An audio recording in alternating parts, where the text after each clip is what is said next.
Attorneys for the Chicago police officer accused in the shooting death of teen Laquan Mcdonald says she should be allowed to skip routine court appearances in his first-degree murder case. Lawyers for Officer Jason Van Dyke say he has to maneuver through dangerous crowds of protesters and media each time he comes to court, though no protesters were at the courthouse yesterday. A law firm will conduct a 6-month review of the Chicago board that investigates police-involved shootings and complaints against officers. Sharon Fairley, who runs the Independent Police Review Authority, acknowledges that an audit is needed. University of Illinois women's basketball coach Matt Bollant will return next season in spite of a lawsuit by former players who say they were mistreated. New athletic director Josh Whitman says Bollant and his staff have run the team with integrity. Law firm hired by the school concluded the players' allegations were unfounded. 3 Elgin firefighters are being demoted but not fired, part of a settlement in a sexting case. The city says Lieutenant Amanda Bruce, along with firefighters John Sardina and Eric McMahon, took and sent each other explicit photos while on duty. Bruce will lose her rank. The other 2 are losing special assignments. Chicago sports. Bulls stubbed their toe big time on the stumbling New York Knicks, 115-107. Spring training baseball, Texas blanked the Cubs. White Sox beat San Diego. The news, a service of the Foundation for a Better Life at values.com. 5:05 is our time, and a check of traffic and weather on the way next on AM 560. Terror strikes in Belgium. 2 explosions erupted this morning during the height of their rush hour around 8 a.m. The candidates for president respond. Close up our borders. A steady, smart, strong approach toward keeping us safe. And you heard it all. 2 explosions and then 1 also in the subway area. They want to kill us. That's their main goal. What happens next? Call it what it is. Happens here. It was a Muslim terror attack. This is AM 560. Our thoughts and prayers are with the people of Brussels. The Answer. Hi, I'm Lex Howard, CEO of Balance of Nature. I occasionally take new customer calls, and often people tell me that they have been hearing our advertisements for years. What are you waiting for? Start now and begin experiencing the benefits of Balance of Nature in your life. I actually believe that it is working because I went to have my thyroid TSH level checked and my T3 and 4, and in October originally it was at 3. My TSH was at 3.28, and Monday's test came out to 0.63. I do believe that it has something to do with it. Good health is just a phone call away. What are you waiting for? Call now and take the health challenge to get a free month's supply of Balance of Nature. Call 1-800-2468-751. That's 1-800-2468-751. Or go online to balanceofnature.com. Use promo code CHICAGO. 5:06 in our Guardian Security Services Traffic Center. Let's get the latest on the morning roads. Here's Jim Telemonte. Good morning, Jim. Good morning, Mike. And on this Thursday, things look pretty good on the expressways and tollways. Overnight roadwork has wrapped up. We see no delays on the Edens. Road surfaces are wet, so allow some time in following distance. The Kennedy just fine right now. The express lanes are open inbound. The Eisenhower, the Stevenson, and the Ryan are delay-free. Same goes for I-57 and the Bishop Ford. No issues to report on the area tollways. There is roadwork in Des Plaines on Toohey at the Adams Tollway. There's a right lane closed each way till 6 this morning. No issues on I-80 or in northwest Indiana. Traffic is a service of Mothers Against Drunk Driving. For victims of drunk and drugged driving, their grief is unique, but you're not alone. MAD is here to help. Call their 24-hour victim helpline, 877-MAD-HELP, or visit mad.org. That's MADD.org. Traffic answers when you need them most. I'm Jim Talamonte at AM 560, The Answer. Chicago's Morning Answer starts next. Your official Chicagoland weather forecast from the AirComfort.com Weather Center. 80 years of quality mechanical solutions for your business. The latest this morning with our meteorologist Kevin Snyder. Today, periods of rain mixing with snow with little or no accumulation. Breezy for the afternoon, high 40. Snow ending this evening with little or no accumulation, then turning out clear and cold later tonight with a low of 26. I'm Kevin Snyder on AM 560, The Answer. 35 right now. Be glad we're not in the Twin Cities this morning where they have 12 inches of snow in spots on the ground. We have rain. Next news at 5:30. Chicago's Morning Answer with Dan and Amy starts now on AM 560, The Answer. This hourly segment is brought to you by Secure Retirement Radio with Raj Shah. Sunday mornings at 7, right here on AM 560, The Answer. Good morning. Welcome to your Thursday morning briefing. Here's what you need to know to start your day. Groups like ISIL can't destroy us. They can't defeat us. They don't produce anything. They're not an existential threat to us. Her president was sitting at a baseball game doing the wave and laughing instead of trying to rally the West against ISIS on the day that this killing took place. What he did yesterday embarrassed me as an American. That wasn't a mistake. That wasn't weakness. That was policy. His going to the ballpark and his spending less than a minute commenting on the attack. I actually believe in his heart of hearts the president's policy is that is not that big a deal. There are other things that are more important, and that was what he was messaging. This is Chicago's Morning Answer with Dan Proft and Amy Jacobson on AM 560, The Answer.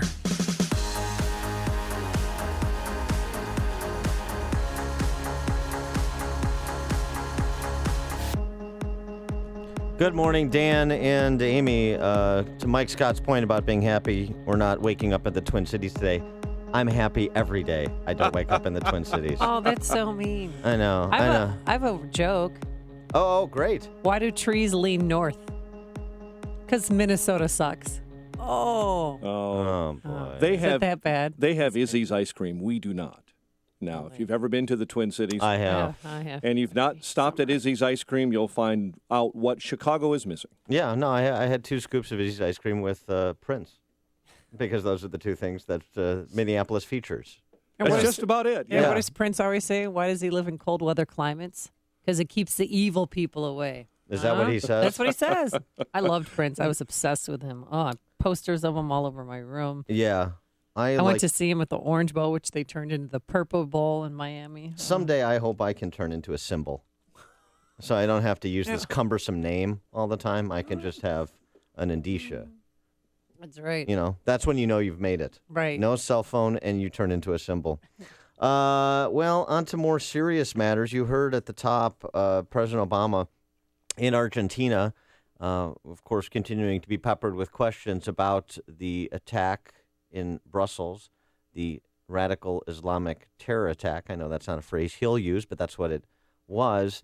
And very interesting, what he had to say prompts the question. He didn't use the phrase JV team. No. But he did say again, and this is nothing new, but he reiterated it, and the timing is interesting.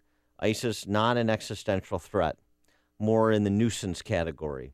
Now, I think the body count is getting to a point where it is bigger than a nuisance, but and President Obama didn't use that word. But the question is ISIS an existential threat in your mind? Can they conquer us, not in the sense of can they take over America and lord over us as totalitarian dictators, which is, I think, what Obama's trying to say qualifies as an existential threat, and anything short of that is not. Or do they pose an existential threat where they start to control wide swaths of territory in the Middle East, and they have, as the AP reported yesterday, 400 fighters that have been specifically trained to target Europe in deadly waves of attacks, deploying interlocking cells like the ones that struck Brussels and Paris. So more to come here. If you have what, frankly, Israel faces on a day-to-day basis globally, if you have what we've seen in Paris and Brussels and Madrid and London and New York City, if you have that on a routine basis, does ISIS then rise to the level of an existential threat? 312-642-5600 is the number. 64636DA is the text line, the turnkey.pro text line. And here's President Obama in Argentina addressing the matter. Margaret, I addressed this issue a little bit at the baseball game when I was interviewed by ESPN, but let me reiterate it.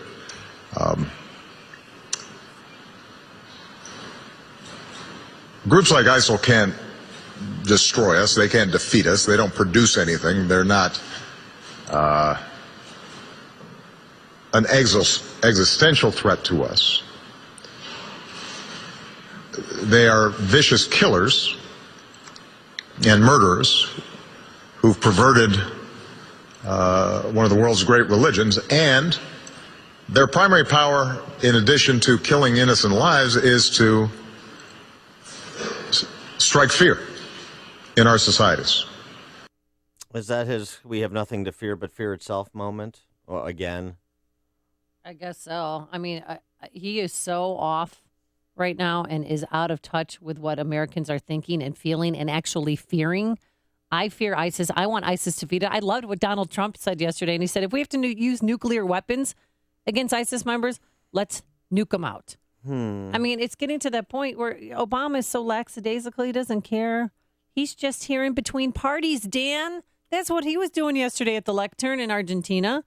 And also, taking aim at some other people, like his political opponents, It's Cruz's dad. Well, yeah, and we'll get to that. But I want to play former NSA and CIA Director Michael Hayden, because he takes a bit of a different tack on Obama. Not that that the argument, he's pursuing his strategy, kind of stay the course. I've got my top people on it. We're taking opportunities to pursue and destroy these networks when they present themselves. The former CIA and National Security Agency Director Michael Hayden has a bit of a different take on the importance President Obama places on eradicating ISIS. I'm going to say something that's going to sound pretty harsh, but I think it's true. That wasn't a mistake. That wasn't weakness. That was policy. His going to the ballpark and his spending less than a minute commenting on the attack. I actually believe in his heart of hearts the president's policy is not that big a deal. There are other things that are more important, and that was what he was messaging. Did you hear Mika in the background? Going, oh God. Yeah. Oh God, true. We got 9 more months of this. And President Obama should really, of the 31 victims who have been killed, only 3 have been identified. He's, acting like no Americans died. That's not true. We still have that couple missing. No, they from were Kentucky. found. Are you sure? No, I thought they were found, but then they were still missing. They were found in the rubble. I think their condition is uncertain. Their health is uncertain, but they were found in the rubble. I saw that in the Daily Beast this morning. Okay, all right, because I had heard double that check they were it, found and then that they weren't found, and but the fact that only 3 have been ID'd of the 31 killed. And there's still 4 that are injured that people don't even know their names. But the one that was identified, Dan, of the 31 so far, Peruvian woman, 3-year-old twins, right, on her way to America, on American Airlines, trying to, in line to get on that plane from Brussels to Philadelphia. Well, so this turns out to be kind of a big question, because we reported the day after the attacks, Francois Hollande, the president of France, saying, in case anybody hasn't noticed, we're at war. We are at war. Is this a third world war, or is this not an existential threat and, more of a conflict with a rogue group of terrorists that, yes, they're violent killers, as President Obama said, but they don't rise to the level of existential threat? I think there is the level of existential threat here. I think it is a global war against jihad and terror. And it's not because of the numbers that ISIS currently counts, but because of the pool from which they can draw. We've talked about it before. Yes, it's a small fraction of the 1.6 billion Muslims worldwide that will ever engage in any sort of violence. But the pool of Muslims who have great antipathy towards America and the West is much bigger. And it doesn't need to be a substantial percentage to be a big, big number in raw numbers when you're talking about a pool of 1.6 billion. And I know he just refuses to believe that this could potentially be the case, that it's always going to be these 30,000, 50,000, 70,000 ISIS fighters, and they're never going to do more than occupy territory in Syria and Iraq, and at least not for the next 9 months that he's most concerned about. But I think this is war. I think this is global war. I feel like we are at war. I'm nervous. The U.S. Department has put out a terror alert for travel, telling people, Americans, that there will be, in the near future, another attack. So if you have plans to go to Europe, would you cancel your plans to go to Europe? I mean, 312-642-5600. I have a friend who just moved to the Netherlands who's supposed to go to Brussels tomorrow. And she's like, well, I still don't know. I think we're going to have to cancel that trip because we are at war and they hate Americans. And I don't care what anybody says. That first bomb went off near American Airlines while people were checking in from a flight from Philadelphia to New York. I'm sorry, from Brussels to New York. Text from Steve on 88. Yeah, some tough guy, our POTUS. He'd rather pick a fight with the Little Sisters of the Poor than with ISIS. It's news, opinion, insight. This is Chicago's Morning Answer on AM 560. The Answer. Windy as the day progresses and falling temperatures. We should hit a high of 40 degrees by early afternoon. Then into the evening, temperatures are going to fall and that rain may turn into snow, especially if you live up in the northern part of Illinois.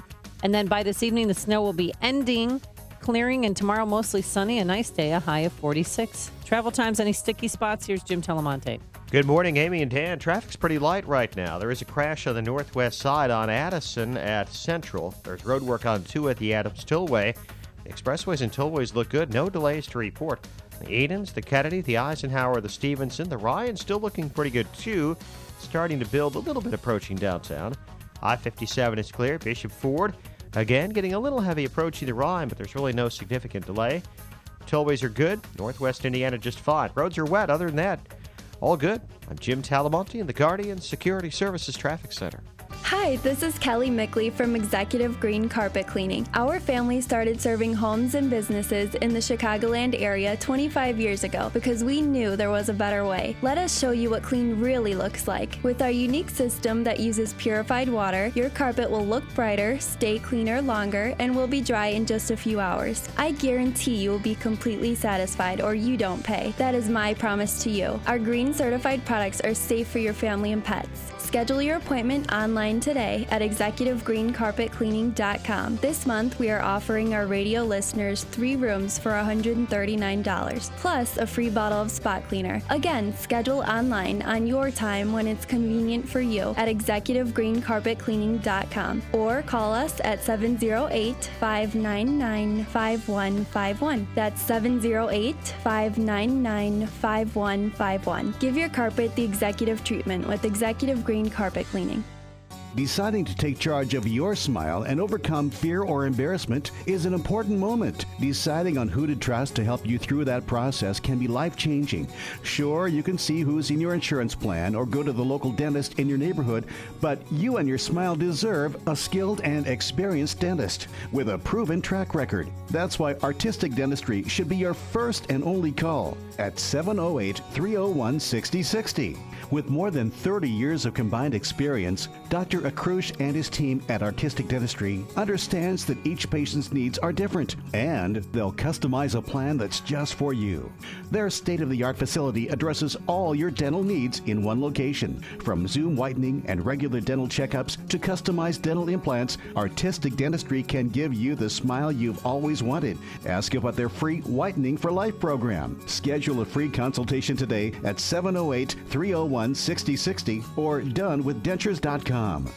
When elderly family require care, you insist on local medical professionals with specialized training in home services and nursing. Alliance Home Service is a leading family alternative to nursing home and institutional care. It's critical to ask the right questions when matching a caregiver to your loved one to maintain the most positive lifestyle for your entire family. Alliance Home Service is among a select group of Chicagoland companies providing in-home non-medical care such as hygiene, medication reminders, activities, and companionship and medical care. All caregivers have the highest level of training and expertise. You'll experience the cost efficiency of in-home care as well as the level of caring you expect from family. Call founder and registered nurse Linda Weiler at 866-227-3459 or visit alliancecaregiver.com for a no-obligation family care consultation. Alliance Home Service. Our family caring for your family. That's 866-227-3459 or alliancecaregiver.com. AM 560, The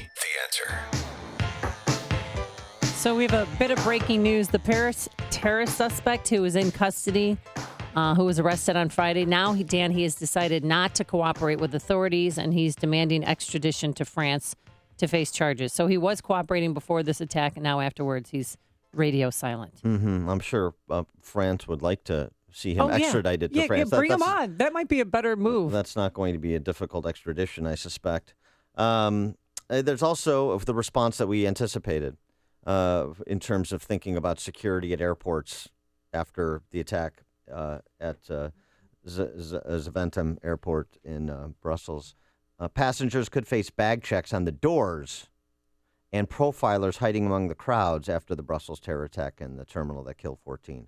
This from the Daily Mail. So, not surprisingly, those security scanners, they're coming outside the airport. You're going to have to, there's going to be a security protocol outside airports. I would not be surprised to see that implemented. Not going to happen overnight, but to see something like that implemented at European airports and perhaps make its way to the States as well, in addition to the approach that the Israelis take, mentioned Israel before, of sizing you up, kind of human intelligence, people that are good at profiling, not based on, not discriminatory profiling or whatever the lament is, but in terms of assessing people based on a conversation with them, based on behavior. Very interesting, and not surprising. Did you hear what the transportation minister from Israel said? He said the Belgians were up there eating chocolate instead of focusing on the terrorists. And he said that because yesterday they had this big, huge news conference where they said these guys were street criminals, carjackings, robberies. But as it turns out, they were in Syria. One of them, Ibrahim, one of the brothers, was in Syria, then went through Turkey and went to the Netherlands, was deported from Turkey to the Netherlands. And they labeled him a terrorist. And apparently that information never got to the Belgium intelligence. And we've seen that disconnect between intelligence agencies in all kinds of situations, whether it's terrorist attacks or domestic attacks as well, crime sprees. In addition to that, to the point about kind of how prepared are countries like Belgium to deal with the terrorist threat, EU reportedly ordered Belgium to close security holes weeks before the attack. So they were doing kind of rolling assessments of security and trying to identify soft spots. And, there were soft spots identified, and the response wasn't as rapid as it needed to be. And also this morning, they're still looking. Now they believe that there are 2 suicide bombers on the train. Right. Khalid, one of the brothers, and then an unidentified person. And also that master bomber who made all of the suicide vests in Paris and in Belgium. He actually was one of the suicide bombers at the airport. So we are still looking for the man in the dark hat and the gray jacket. And then that second suspect as well, in addition to the other brother. Right. So. And just thinking about security too, that this story, did you see the story about the flight attendant who left cocaine at LAX? No. A JetBlue flight attendant left behind 70 pounds of cocaine after flinging her Gucci heels and running from security at LAX. She was arrested in New York. So it seems like you had a flight attendant using her position to traffic in cocaine. Yeah. But thinking about, again, where are our weak spots? People that can get access to the plane because they're a flight attendant or a pilot or somebody that works on the grounds crew or a vendor, a food or beverage vendor for the airlines, and a renewed look at the security with respect to kind of the back office of airports that make our national and international air transportation system work. I just saw this LAX story, and I thought, well, boy, a flight attendant as an agent of the terrorists could be potentially a weak area. Let's go to Ed in Oak Brook here on Chicago's Morning Answer. Yeah, when the president says, they're not a threat, well, they kind of are, because as you mentioned, Dan, all the security enhancements that are going to take place, and they're going to probably beef it up at the airport, but they're probably also going to beef it up at train stations, right in the L, assembly anywhere, some kind of public place. They already do it probably at football and baseball stadiums. So, yeah, they're changing us. They are a total threat to our way of life. And another thing, you guys didn't mention this, but when Trump says go after the families of these people, I think he's absolutely on the money, because if you read the stories about these guys, they were living amongst all of their relatives. So, you know what, just start interviewing these people. Let them know they're being watched, and maybe it'll slow them down a little bit, because right now, there's no way of stopping them. Thanks for the call, Ed. I mean, I think there's a difference between kind of indiscriminately going after family members and going after family members who are co-conspirators. I think that's an important distinction. in the conversation about that. But Greg in Mount Greenwood. Yeah, the other day when I called in, I mentioned if you likened it to a football game, it'd be like you allow the other team to take and use meat hooks to grab the other guys and do all the stuff. We have to adapt a little bit. And the thing is, our administration, the only kind of adaptation we've made is to take and let more in, accommodate them, being PC, correct, and all this kind of thing. We have to adapt. We have to change a little bit. And we, as far as using a little different procedures and that, we have to be open to it. I know you don't agree with the thing, but, we have to come a little closer to the way they operate instead of the way we're being more accommodating and less where we should be getting a little stricter. Should not let them take and control the situation as they do. All right. Thanks for the call, Greg.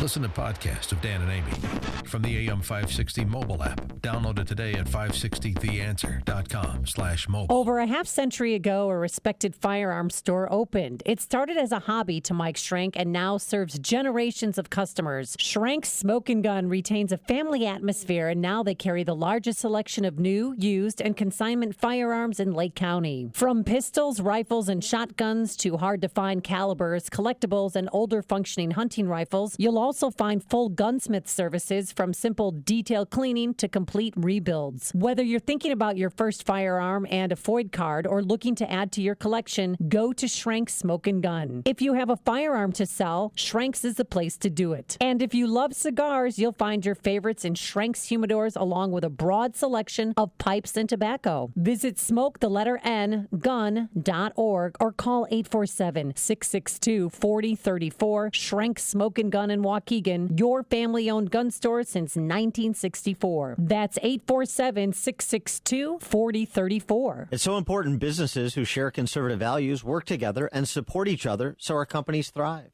If you're a manufacturer, I encourage you to call Laz Kolchar from Automated Systems. As a software and systems integration company, they create custom solutions to make your production lines, facilities, and plants run more efficiently. Imagine less downtime, more speed, and fewer rejects. It doesn't matter if you're a Fortune 500 or startup. Automated Systems delivers solutions for your toughest automation challenges. At Freedom Summit, Laz wowed the crowd with the story of escaping communism, coming to the U.S., and building a successful company. And I know that Laz and Automated Systems can wow your company by making it more profitable. If you even suspect that Automated Systems could benefit your manufacturing company, then call Laz at Automated Systems at 844-HIRE-ASI or visit automatedsys.com. The number again, 844-HIRE-ASI. AM 560, The Answer. Coming up on Chicago's Morning Answer. The case for a Trump-Cruz ticket at 5:37. And it went from hand size to spray tans, now to their wives. Trump and Cruz are getting into it. Hear their responses. But first, into the newsroom we go. Here is Mike Scott. Amy and Dan, 36 degrees. The Illinois Supreme Court has announced it will deliver an opinion today, on the constitutionality of a state law to bail out two of Chicago's underfunded pension programs. Civil servants and laborers impacted by the law claim it violates the state's constitutional protection against reducing promised benefits. That law, you may recall, took effect in January of 2015. It restricts the cost of living increases on benefits and ties the increases to inflation. It also gradually increases workers' contributions. The municipal and laborers' funds are about $8 billion short of what's needed to cover benefits. The law did not address city police and firefighter retirement plans. And again, the Supreme Court is expected today here in this state to deliver that opinion on the constitutionality of a state law bailing out two of Chicago's underfunded pension programs.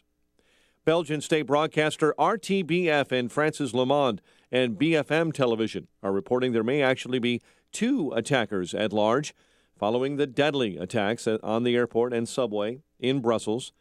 Also in Brussels, the chief suspect in last year's Paris attacks is due in court later today.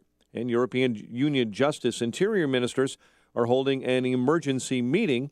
Edna Brady with Fox's sister network Sky News describes the scene outside courthouses there. People were saying earlier on that his lawyer had said that it would be conducted via a video link. Salah Abdeslam is being held in Bruges, not that far away, in a maximum security facility, but it is an extraordinary security operation here this morning if he is not being brought in for this extradition hearing.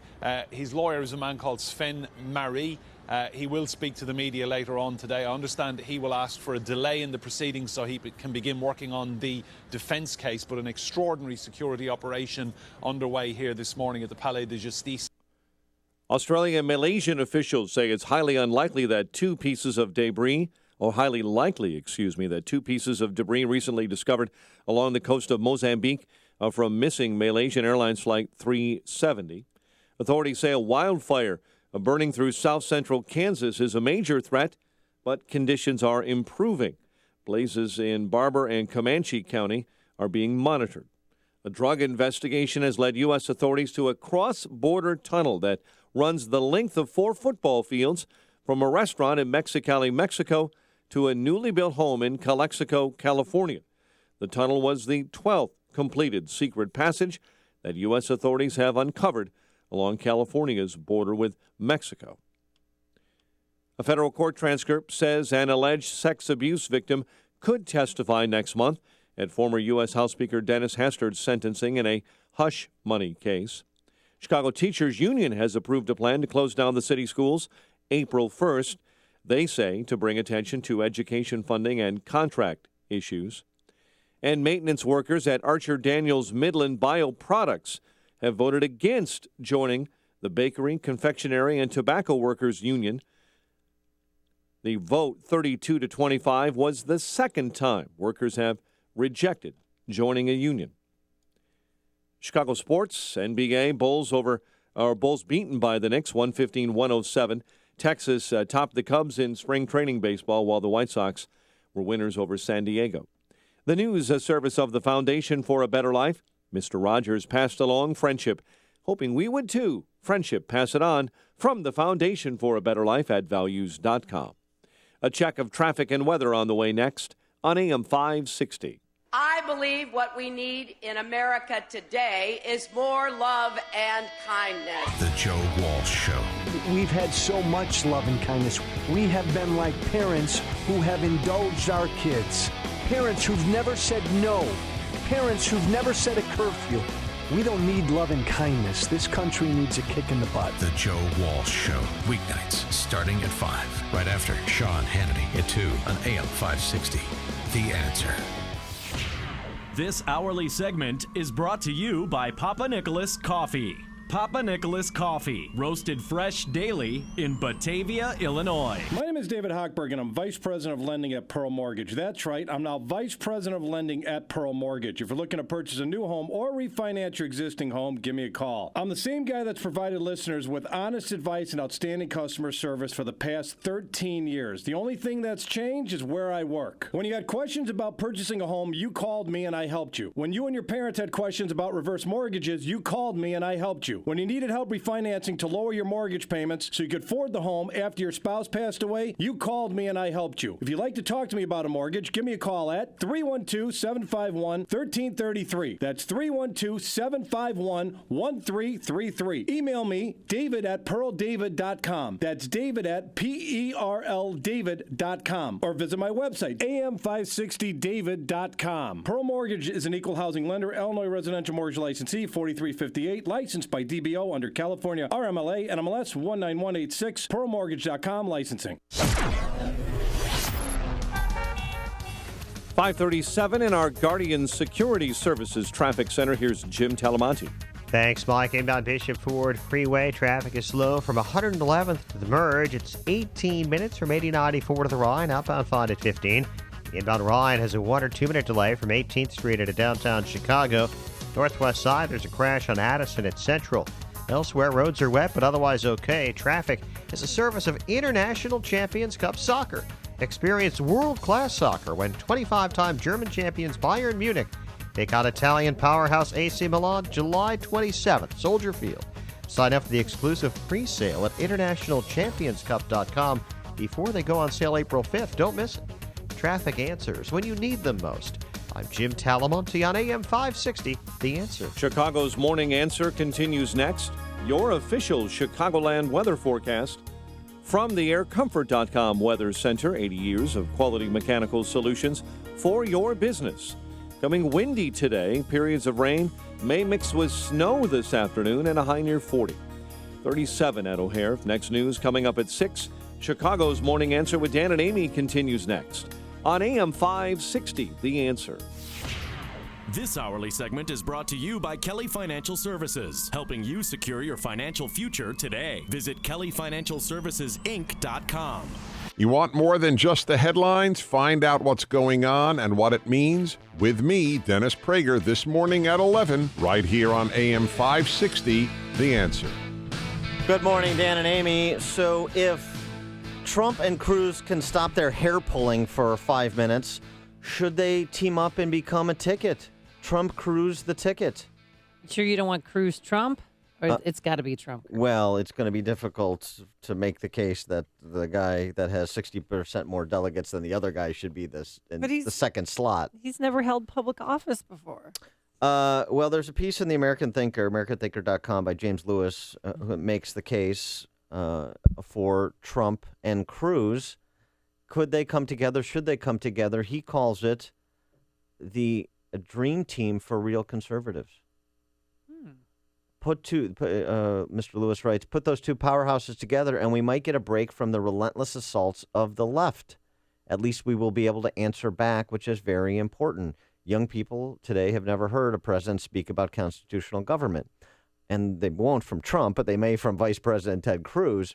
So let's leave the hysteria to the socialist Democrats, Mr. Lewis goes on, who know how to run around tearing their hair off anyway.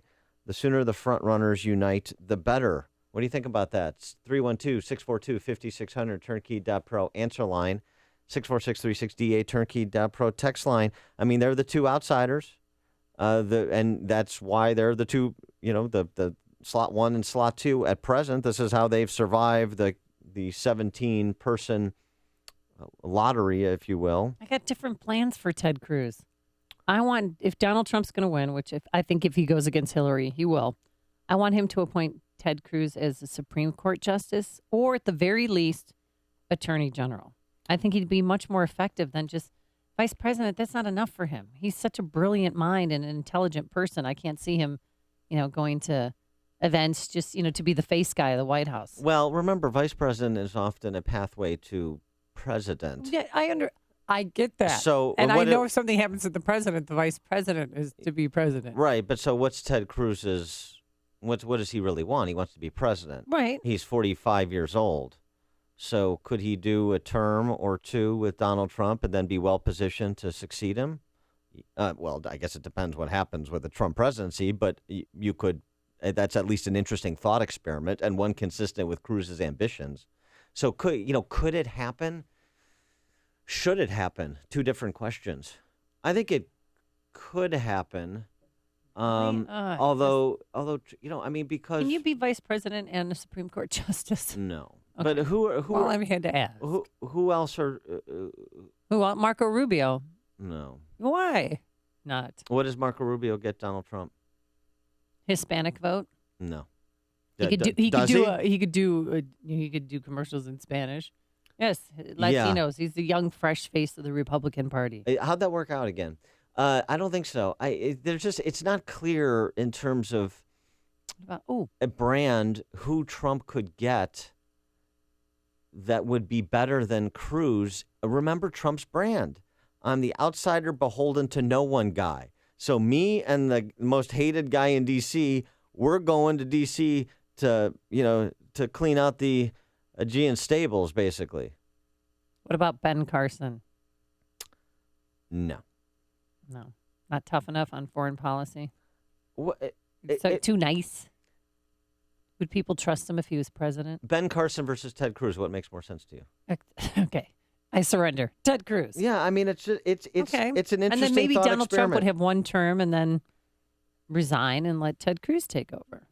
Well, that's probably a little overly optimistic. It is. But even if it was two, I mean, it still puts Cruz in his early 50s. I mean, just to play this out. So I mean, it's kind of compelling, isn't it? Plus, here's what the other thing it does. It ends the race. It ends this race, and it facilitates party unity. There's no question about a contested convention. Paul Ryan doesn't have to give speeches about the insulting political corrupt culture of insulting each other anymore. And we focus on Hillary Clinton while she still has to dispatch with Bernie Sanders for the next 3 months. What about Kasich? I mean, what about him? Let me tell you, I drop out. Donald Trump is absolutely going to be the nominee because, I mean, and I'm not out here to stop Donald Trump, but I can tell you the reality of it because I don't believe that Senator Cruz can come to the East and win. What? Well, so if Kasich drops out, Trump's the nominee, and if Kasich doesn't drop out, Trump is also the nominee.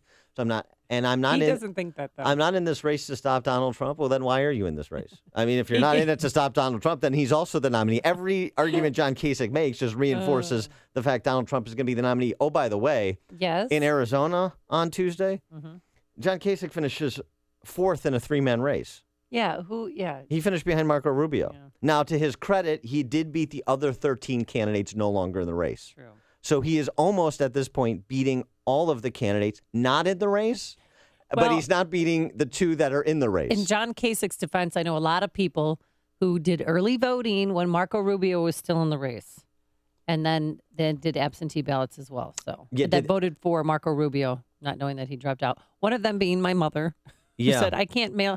I knew I should have waited until I mailed my ballot in. Well, that didn't seem to impact the vote totals that Donald Trump and Ted Cruz racked up. No, so it didn't matter. John Kasich has a problem, and his problem is a vastly inferior number of people are voting for him as compared to the other 2 candidates. He's the one state wonder. I mean, what can I tell you? Right. One and done. He should have stayed in Ohio. Jim and Huntley, you're in Chicago's Morning Answer. You know, what state is this dream ticket of Trump Cruz going to pick up? I mean, you're talking about one and done. Trump Kasich would pick up Ohio, which we desperately win. So what state does Cruz bring? We're going to get Texas anyways. I mean, how does it expand the map at all in any meaningful way? Because it's 2 things. One is, I think, looking at a ticket strictly geographically is a mistake. That's number one. So it's not about. I didn't say that. I didn't say. You just said. I said ideologically. What state are these 2 guys going to get that Romney didn't get? I heard you the first time. You said you get Ohio with Kasich. You just get Texas with Cruz. I disagree. It's a psychographic. It's not a demographic. Trump is a movement. And here's what Cruz brings. In addition to kind of having the conservative inside the Beltway bona fides, you, I think, dull the blade of a lot of never Trump center-right or conservative intellectual voters. I think they come back because, largely come back, not all of them, but largely come back because of the addition of Cruz. And I think Cruz reinforces the Trump brand, which is the movement, which is what will defeat Hillary. And the only way you defeat Hillary. What state are they going to pick up? I think Trump and Cruz, or Trump, puts states in play, the blue wall states in play, some of the blue wall Rust Belt states in play that have not been in play. Pennsylvania, Michigan, Iowa, Wisconsin. Kasich would help with those states too? No, I don't. Thanks for the call, Jim. And Tom did you, real quick, the breaking news, Scott Walker is going to endorse Ted Cruz today. Yeah, well, so the consolidation That might continues. help with Wisconsin. It's a big primary there, April 5th, right? Yeah. Tom in Des Plaines. Hello, how's it going? Hey, Tom. Hey, your talk about Cruz and the ideal position. For me, it's a turn. Department of Justice is so corrupt these days. They don't enforce the laws. We need somebody in there that knows the laws, is going to have the guts to enforce them. Well, I agree with that. The question is, do you have a Trump presidency to install Attorney General Cruz if you don't have Cruz as your vice president? I mean, give me the alternative vice presidential choice for Trump. What about John Kasich?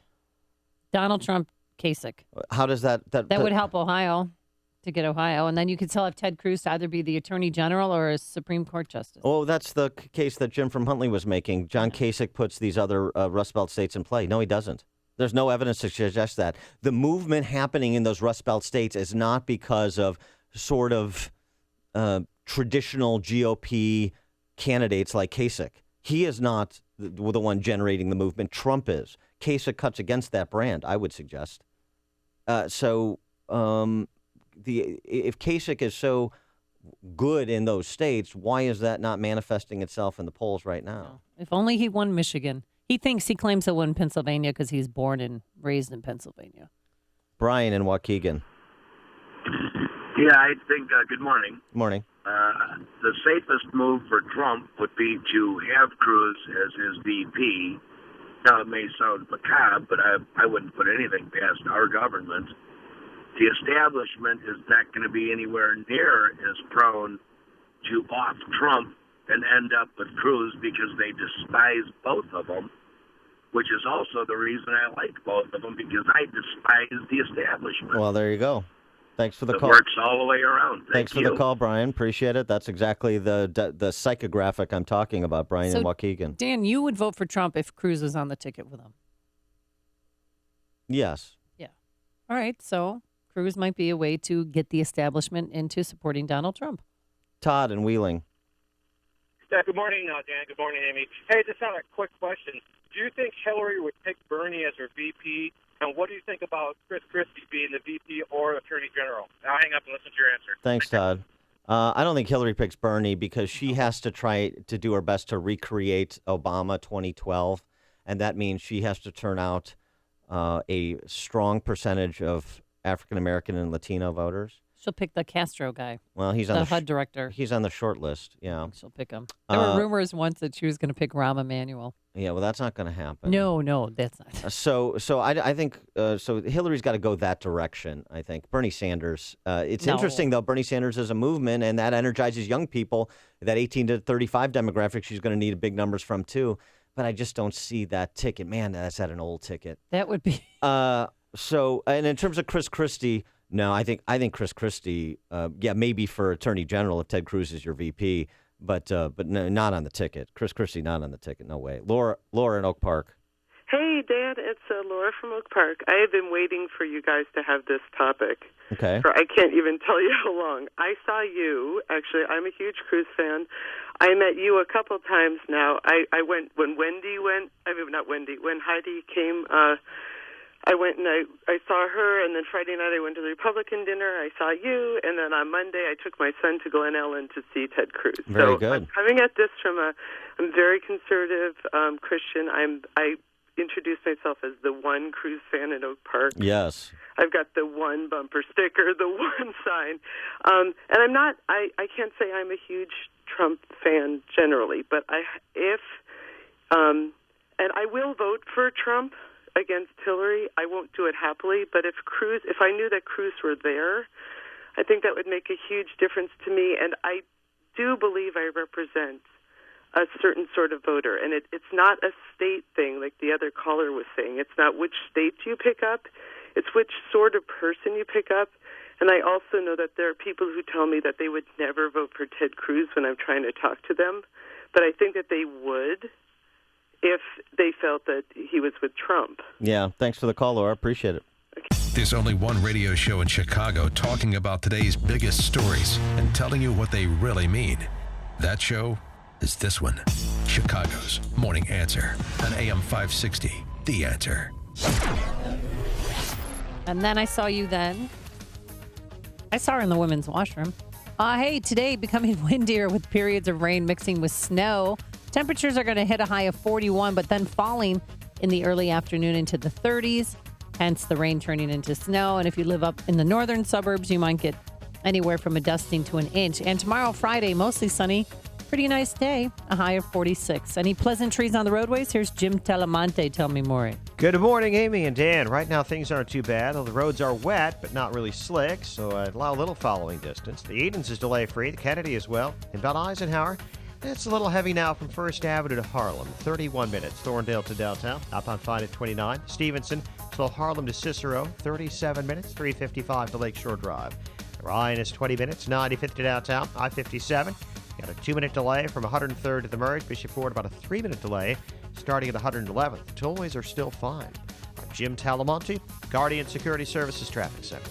CertaPro painters are here for every stage of your life, from moving into a new home, creating the ideal nursery, to reinventing your living space. CertaPro painting experts create the perfect setting while you do life. They came to our home and brightened our walls and our moods so very quiet they wouldn't wake a baby. But the best part?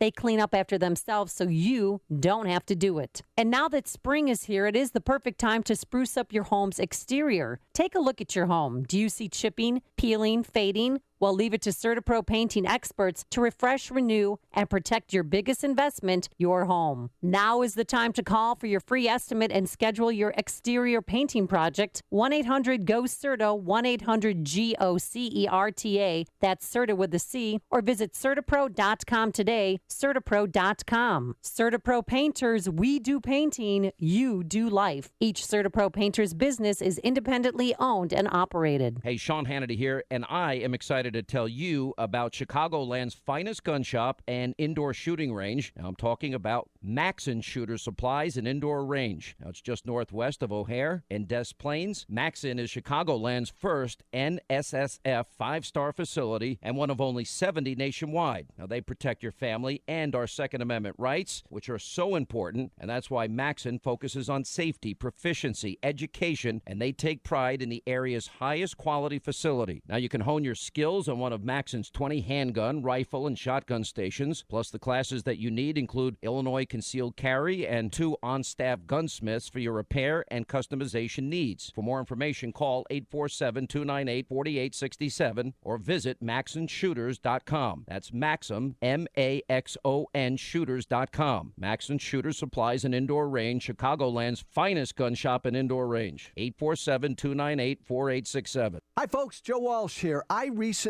visited Precision Payroll of America in Oak Brook Terrace, Illinois. I'll tell you, I've been hearing Tom's ads for years, and to meet his team and spend a little time with them, I realized why their clients and employees stay together so long. I also didn't realize what great services they offer. Payroll processing, tax filing, time and attendance, and human resource consulting. Boy, we could all use help there with all these new and yet to be introduced regulations, from healthcare to full-time equivalency. Precision Payroll of America has the right services and the right approach to help companies navigate these crazy times. For a service provider you can relate to and will look out for your best interests, call Tom at 630-242-1507. That's 630-242-1507. Also, visit precisionpayroll.com, but then pick up the phone and call Tom. He is sure to deliver great value and even better service. This is Pete. I've had 3 missing teeth and have been thinking for a while about getting something done to get them replaced. I went to Dr. Neruzzi at Fox River Periodontics to see what they could do, and I'm glad that I did that. The staff there was fantastic. Dr. Neruzzi made sure I was comfortable during the entire process, always checking to make sure there was no pain. All my visits were very pleasant, and I'm glad I had it done. Another piece that made it fantastic was they worked with me on the payment. As all of us know, these are not inexpensive items to do, so they worked with me on the payment options as well as with my insurance carrier to help minimize my out-of-pocket cost. I feel so much better now that I've had my teeth and my dental implants put in. I feel more confident as I'm walking around. For those of you out there that are missing teeth and thinking about doing this, I would recommend you see Dr. Neruzzi and his staff. They're great, and I would highly recommend them going forward. This is Dr. Neruzzi. I personally guarantee your happiness with your implants. Go to implantsforme.com. For missing teeth, dental implants are wonderful. The advantages are fantastic. Just remember, implantsforme.com. Implantsforme.com. Discover Westmont, a community nestled in the heart of DuPage County. With top-notch schools, beautiful affordable housing, and excellent dining and shopping, Westmont makes a great place to live, work, and play. Choose Westmont. Discover how your business can flourish and grow with a wonderful central location providing rapid access to Chicago's key expressways, airports, and many family-friendly amenities. Add quick transportation on the Burlington train line, and that means simple and easy travel for everyone. Westmont is committed to working collaboratively with you to facilitate inquiries about your family or business relocation. We'll help your company navigate to Westmont for a great experience. Call Larry Forsberg at Westmont Economic Development at 630-824-9337. That's 630-824-9337 to find out about incentives that can help you plan your development, relocation, or expansion. Discover all Westmont has to offer. For more information, visit choosewestmont.com. That's choosewestmont.com.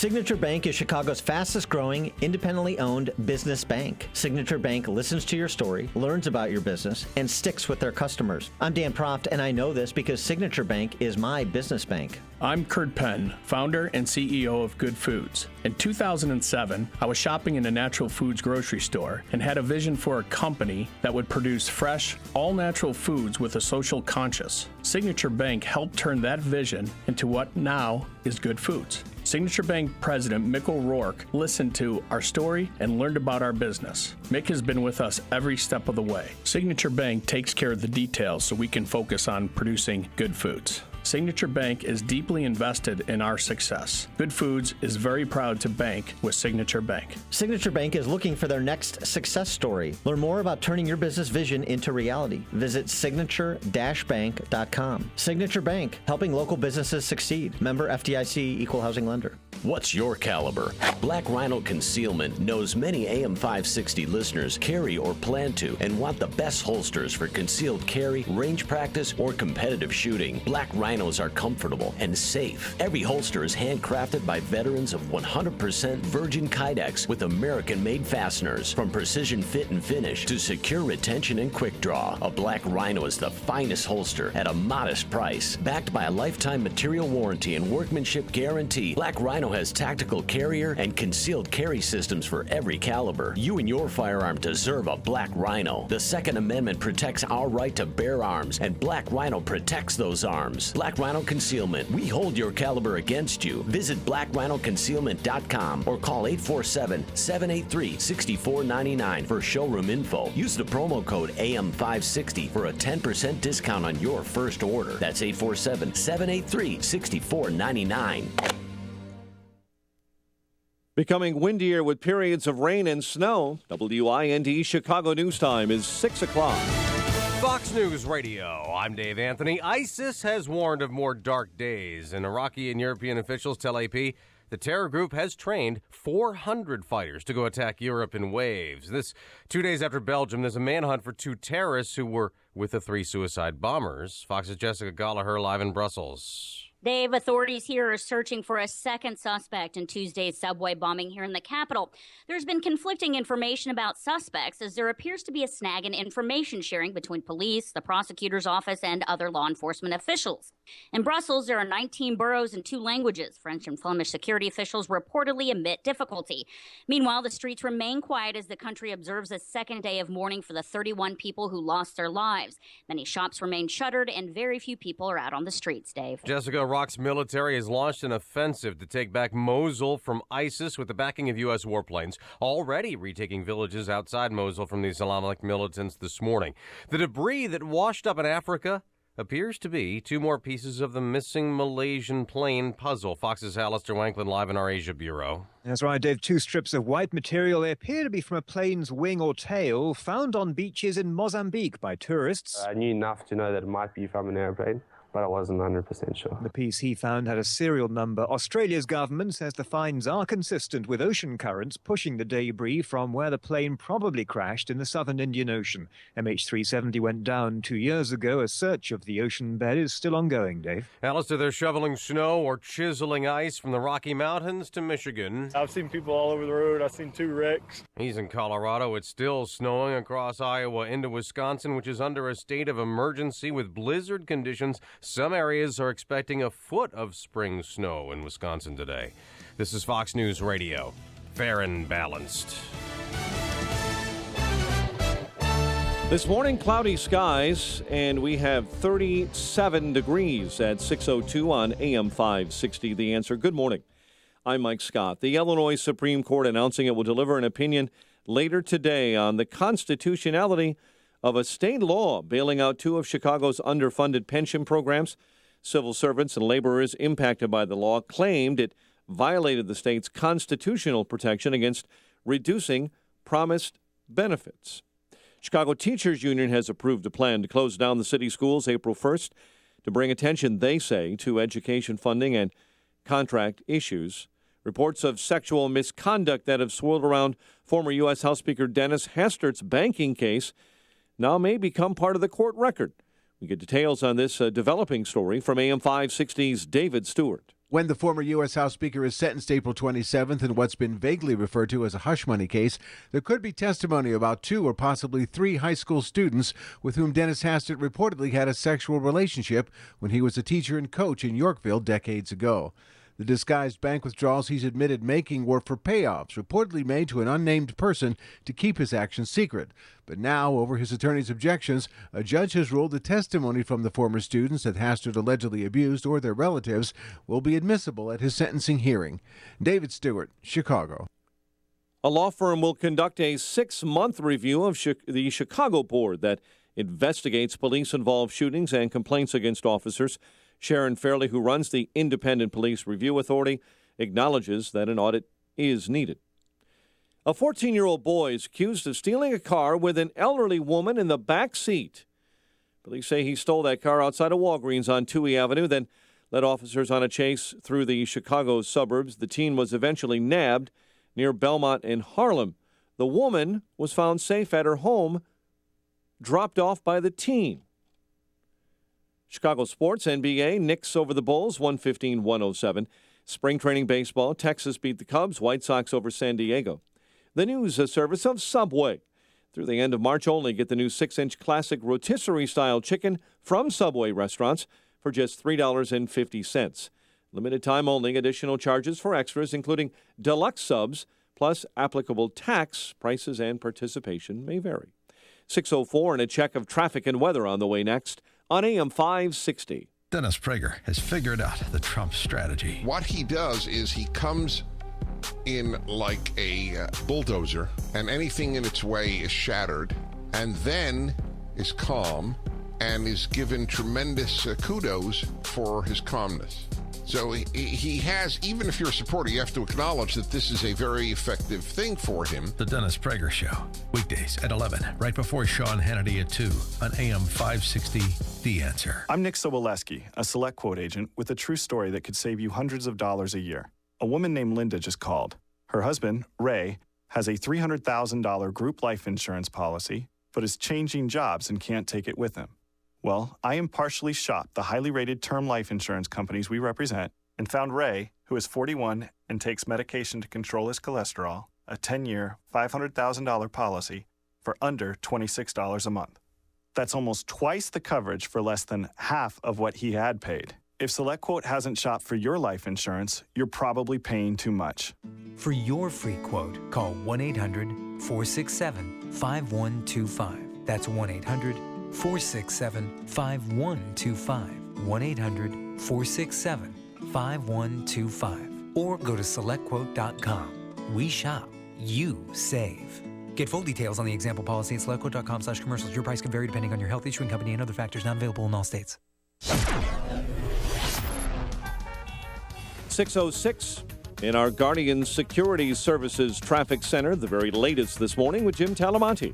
Thanks, Mike. The Edens looks great right now. No delays to report. The Kennedy is still fine, too. Inbound Eisenhower, heavy Manheim to Harlem. 33 minutes, Thorndale to downtown. Outbound fine at 29. Inbound Stevenson, scattered delays start at Harlem. It's 38 minutes, 355 to Lakeshore Drive. Outbound fine at 34. Ryan is 20 minutes, 95th to downtown. I-57, 17 minutes, I-80 to the merge. Bishop Ford, 18. The tollways are still fine. Northwest Indiana's delay-free. Traffic is a service of InvisibleFence.com. Protect your pets with Invisible Fence brand. Keep them in the yard, away from the pool, and off the furniture. Invisible Fence brand has the answer to training your pets at InvisibleFence.com. Invisible Fence brand can install in any weather, rain or shine. Visit InvisibleFence.com. Traffic answers when you need them most. I'm Jim Talamonte on AM 560, The Answer. Chicago's Morning Answer continues next. Your official Chicagoland weather forecast from the aircomfort.com Weather Center. 80 years of quality mechanical solutions for your business. Here's our meteorologist, Kevin Snyder. Areas of morning fog, then today periods of rain will mix with snow with little or no accumulation. A breezy afternoon with wind gusts up to 35 miles per hour, high of 40. Snow ending in the evening with little or no accumulation, then turning out clear tonight with a low 26. I'm Kevin Snyder on AM 560, The Answer. 37 at O'Hare, 40 along the lakefront right now. Next news at 6:30, and Chicago's Morning Answer with Dan and Amy continues next on AM 560, The Answer. This hourly segment is brought to you by Artistic Dentistry, providing excellence in the art of science and dentistry. Visit donewithdentures.com. Good morning. Welcome to your Thursday morning briefing. Here's what you need to know to start your day.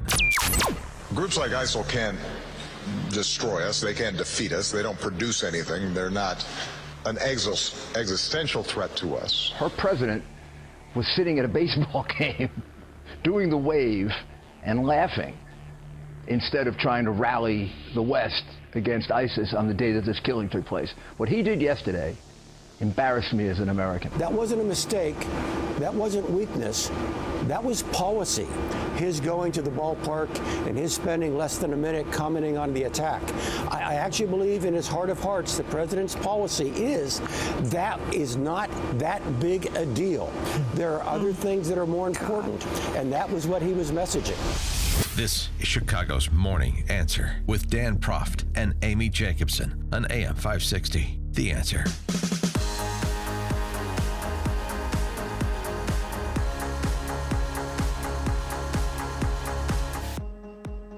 Good morning, Dan and Amy. Take a moment to offer condolences and rest in pieces to both Ken Howard. Remember him from White Shadow? Yeah. Great show. Yep. Great show. And then your guy, Fife Dog. Fife Dog from A Tribe Called Quest. Not A Tribe Called Quest. Oh, wait, there it is. I left my wallet in El Segundo. The last time he performed was Gotta get it. Yeah. Last time he performed was December 2015 with Q-Tip. Q-Tip is still alive, Dan, just so you know. And I'm sorry to hear about Fife Dog. He was called Fife because he was 5 feet tall, and he was a dog, D-A-W-G. He was only 45. You know, this is a contemporary, so it's always a little bit disconcerting. It's sad. It hits home when they're that young. Well, he had diabetes apparently, so it's very sad. Tribe Called Quest was fun in the 80s. And so was White Shadow. I fashioned my basketball game after Salami from White Shadow. Really? Yeah. I was a hustler. Yeah. Okay. Well, on to speaking of education. Your kids are going to be out of school. Peyton and Eli going to be home for the summer. And the summer starts about April 1st, apparently. Chicago Teachers Union voted yes yesterday to a showdown strike, quote-unquote showdown strike. This is a one-day strike because the clock hasn't tallied such that they could go on a protracted strike. This is an unfair labor practices strike, not to get into the minutia of labor law. But the bottom line is on April 1st, they're going to strike. They're going to have a massive downtown rally to bring attention to the money of yours that they want. And they're going to shut the city down, said one teacher. Yeah, but they're going to start protesting in front of the schools at 6:30 on Friday, April the 1st. So as parents, we have to decide, do we send our kids to school and then just to have them come back? Because they wanted us to be there for the rally. The correspondence that I received from teachers saying that they want our kids to be part of the event. Oh, really? Yeah. And I don't, you know what, at the last time they were on strike, the 5-day strike, what year was that?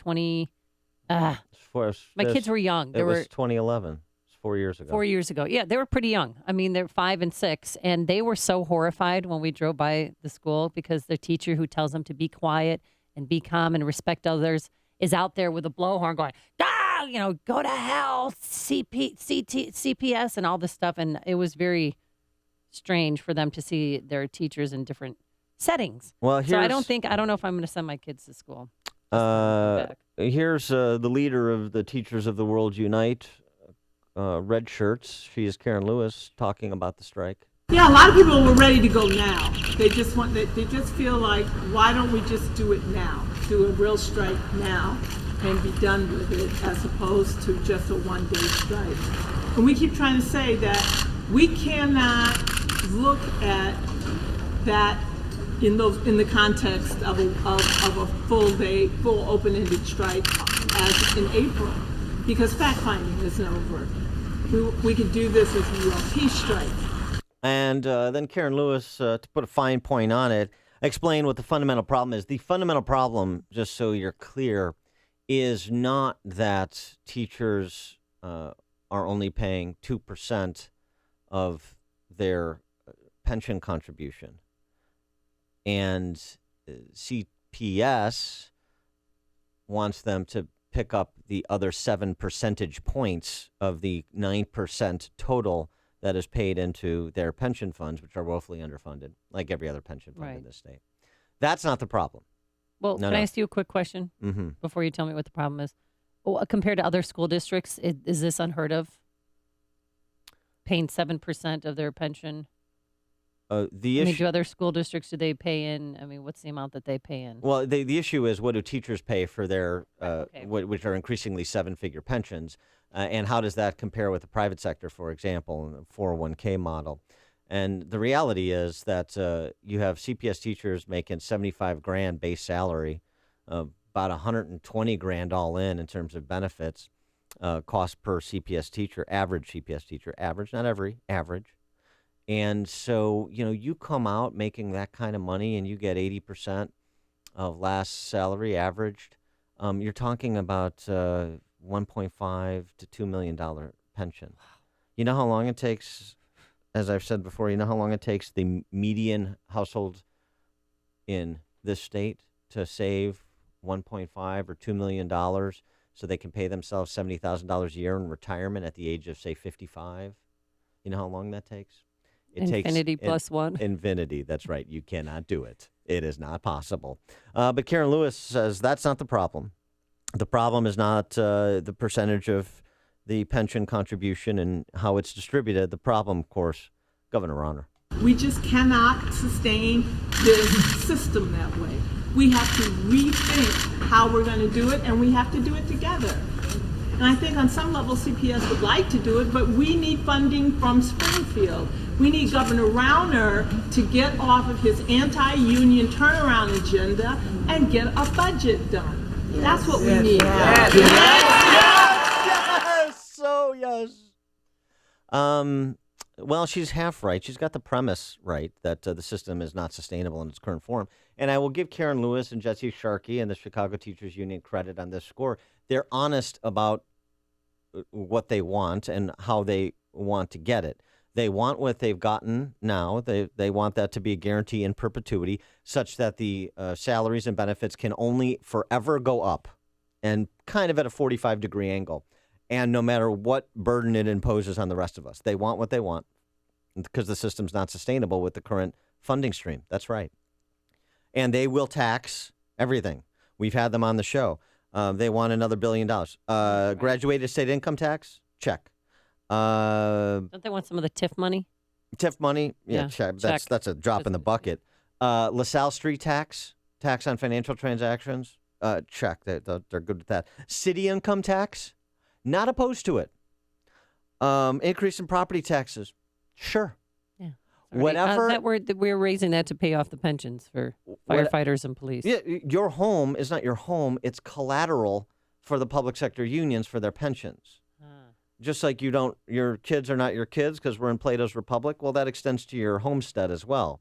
That can absolutely be liquidated to pay for guaranteed 7-figure pensions for public sector workers. And before we get into this, you don't like teachers, and that's what. No. It's a math problem. Teachers should understand this, particularly the math teachers. Yeah. It is a math problem. Karen Lewis, the teachers union president, agrees with me that they have a math problem. And she has a solution, and it is all on the tax side. It is all on more wealth extraction. So that is an approach. It is not going to be as easy as Karen Lewis would like to make it sound because people respond to incentives. And so as you've seen a mass exodus of people from Chicago and Illinois, that will continue because why am I going to stay here and be punished? Why am I going to stay here and work harder for a diminished take-home pay so that I can finance somebody else's 7-figure pension and Cadillac benefits? I don't think so. But that's an approach. Well, we don't have school. And there's an alternative approach, too. What's the alternative? And the alternative approach to change any system is change how the money flows and who gets to make spending decisions. Declare bankruptcy, have the state take over. I'd feel great if Governor Rauner personally took this on himself to clean up CPS. I mean, already tomorrow we don't have school because it's a furlough day because of the budget crisis, that we don't have school next Friday, and then the next Friday, and the next Friday. Now, the 4 Fridays. Here's what I would suggest. No, Governor Rauner, don't take it over. Why not? Because you can turn businesses around. You can hopefully turn CPS around. No. They've got all the answers. Oh, Rahm and Claypool yeah. and Karen Lewis have all the answers. This is their system, and it's been the system of Chicago Democrats for 100 years. You know what? You don't want a lifeline? You don't want to catch the life preserver I throw out? The hell with you. Good luck. Well, I don't care. I mean, the point, if I'm the governor, say, that's fine. I'm the bad guy. 51% of your funding comes from all 13 million Illinois taxpayers.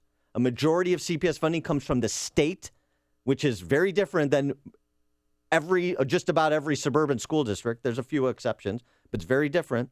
You think I'm the bad guy and you have the good ideas to fix it? Well, then I'll tell you what. Schools, the management of schools, we're all for local control. You got local control. You got the mayor. You got 50 trained SEALs on the city council. You got the teachers union. You know what? You people figure it out. And whatever happens, happens. Well, what we did is our principal, God bless him, Troy LaRaviere, $167,000 we did not receive. So we were going to cut 4 teachers. Instead, Dan, we had a bake sale. We had a campaign fund, like a GoFundMe page, and we're almost at $167,000 so that we could keep the 4 teachers. So he decided, because each principal is up to their discretion of how they were going to cut spending and where they needed money. And they all came together, took a class photo of all the teachers and said, help us. Yeah, let me tell you something, and you can tell Troy LaRaviere this too. There are not enough baked goods in the world to sustain the benefits that are being conferred at James Blaine or the system writ large. So that is a temporary, short-term fix for those teachers. But if left to their own devices and this system, this Ponzi scheme, it is going to implode upon itself. It frankly already has. They're just unwilling to recognize it. And the problem real quick that I have as a parent, each teacher talked about this issue for about an hour with the students, vilifying Governor Rauner, saying that he's taking our money. And Miss Hartridge I told my son that she's not going to have any money to retire with now because they've stolen her money, that they used her money to pay for Maggie Daly Park. That's what she told my kids. I can't verify that. I'm not sure where the funds went. And it went to other entities. It's unfortunate when such ignorance is coming from those that are in charge of educating young people. Governor Rauner took your money? Didn't Mayor Emanuel take the money? Nobody took any money. This has been going on for decades. You think we got here from yesterday, from a year ago?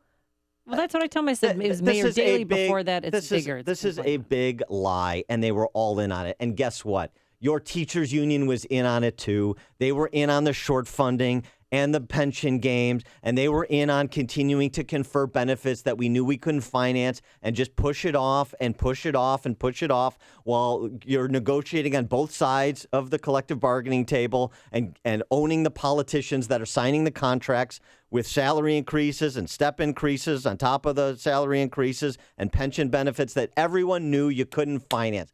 Everybody was in on it, and now they're crying poor, and they're blaming the guy who showed up a year ago. It's laughable. Yeah. That's why I say I appreciate and I respect Governor Rauner for offering to get involved to try and help in a realistic way. They don't want his help. And I'm the governor. I say, got it. You guys have cracked the code. They'll eat their own. So you figure it out. I'm happy to watch you figure it out. I got other problems. We'll take your calls after this. You're listening to Chicago's Morning Answer with Dan Proft and Amy Jacobson on AM 560. The Answer. Your phone calls coming up. 312-642-5600 is our turnkey.pro answer line. You can also reach us at 64636. Type in DA, then a quick comment. And here's the comment on the weather. It's going to be strange today, windy, and that rain could be turning into snow, especially if you live in the northern suburbs. And the temperature is going to be falling throughout the day into the 30s, tonight into the 20s, and then tomorrow mostly sunny, a high of 46 degrees. Travel times, here's Jim Telemonte. Thanks, Amy and Dan. We see delays on the eastbound Adams Tollway from before Roselle Road to Meacham, where there's a crash. 2 left lanes are blocked. Northbound Tri-State, heavy from the Stevenson to 31st. The other tollways are good. The Edens Expressway now has a slow pocket from Devon to the junction. 23 minutes, Lake Hook to Montrose. Outbound fine at 19. Kennedy, 25 minutes. O'Hare to downtown. Outbound 20. Mount Eisenhower, stop and go Mannheim to Harlem. It's 40 minutes, Thorndale to the Loop. Up on 30, Stevenson, 40 minutes, 355 to Lakeshore Drive. The Rhine is 20 minutes, 95th to downtown.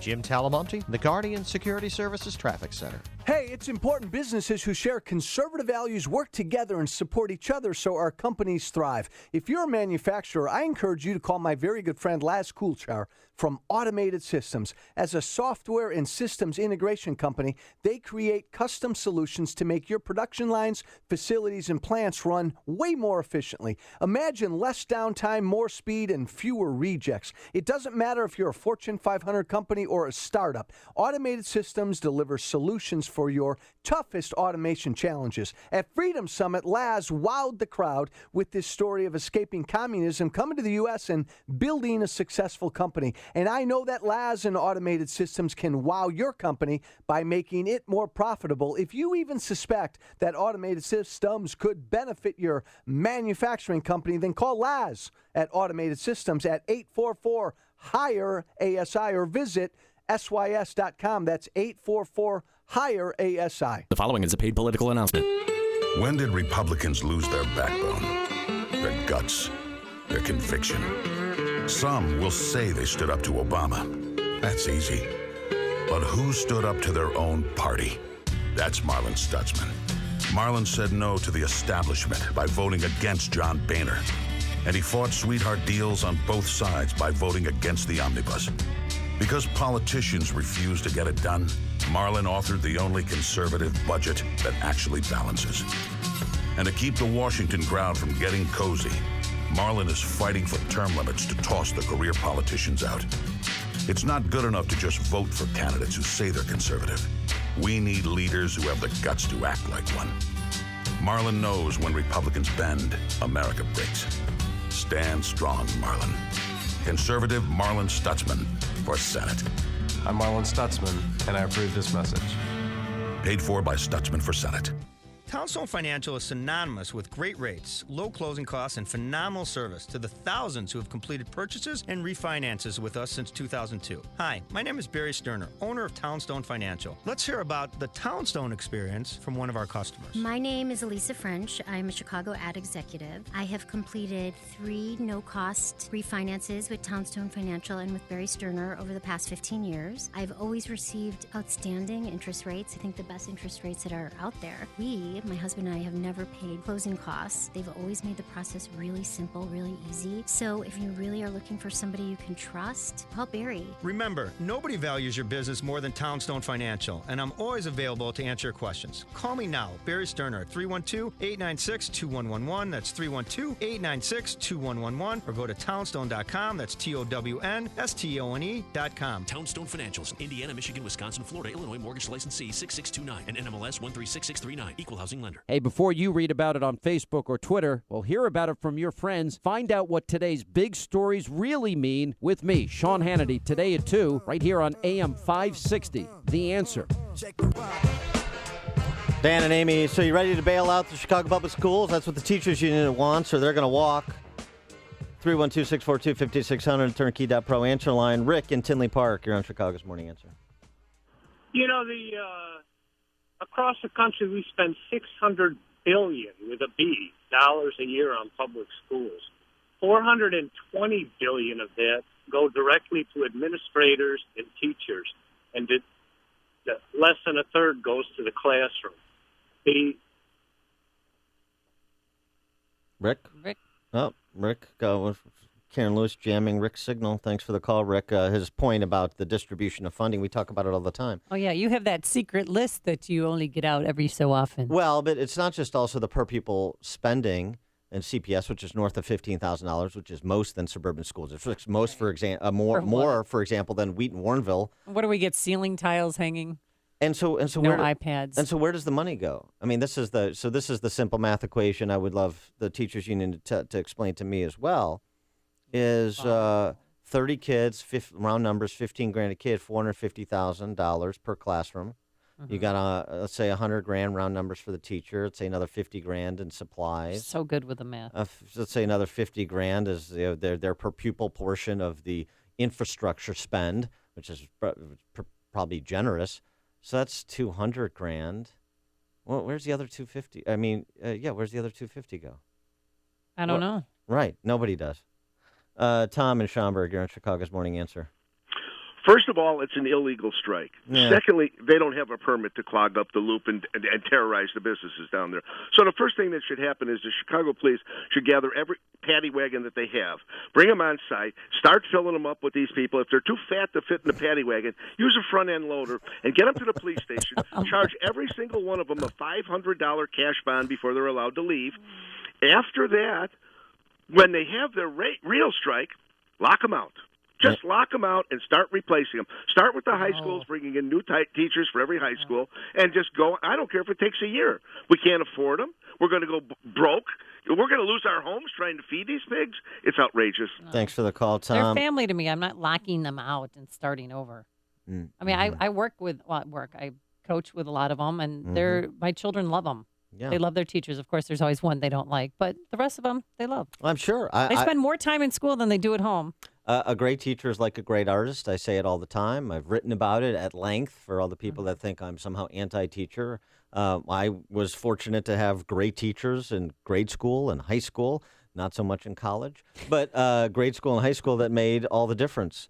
So there's no question about it. Teaching is such an important profession. That's why when you see a system in cardiac arrest, when you see a system melting down, when you see a system that is bankrupt financially and in every other way, we talk about it because it should be salvaged, but you have to have people that are stakeholders in the system that want to chart a different course, want to usher in a new paradigm, one that is sustainable and produces the results we expect for the inputs we provide.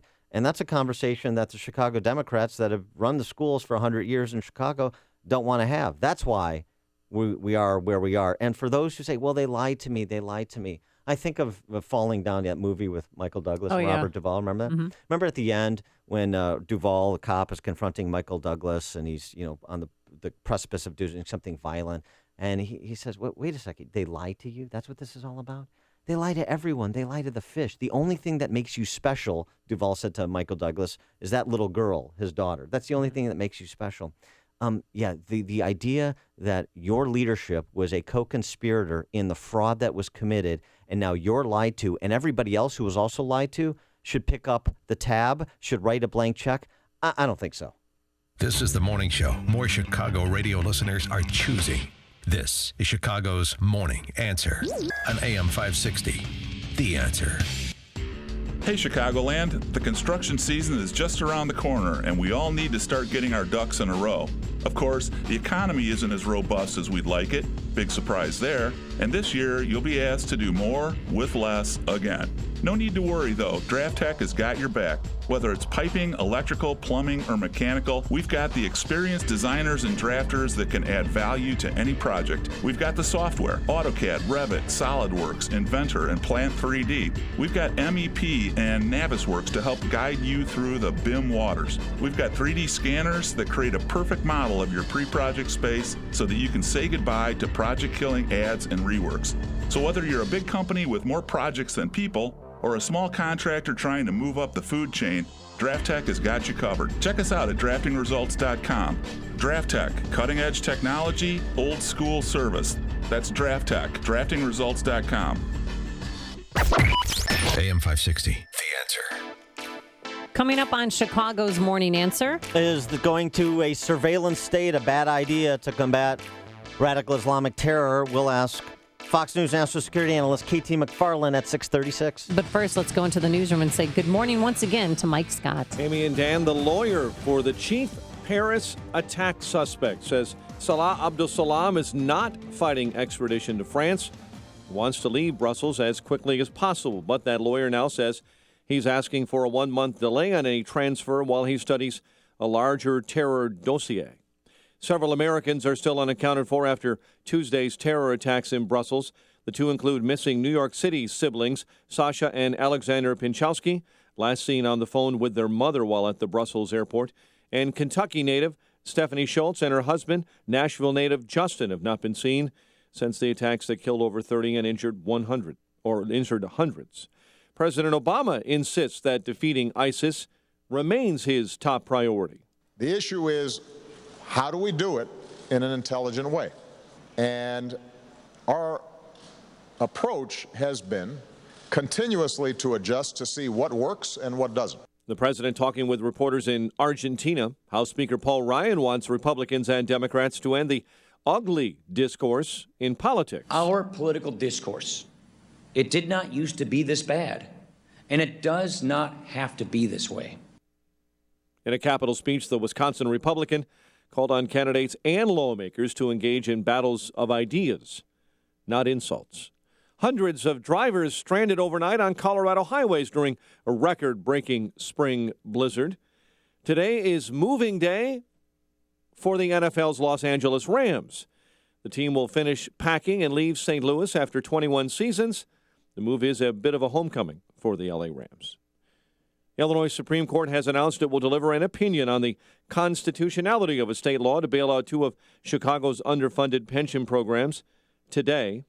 Meantime, the Chicago Teachers Union has approved a plan to close down the city schools April 1.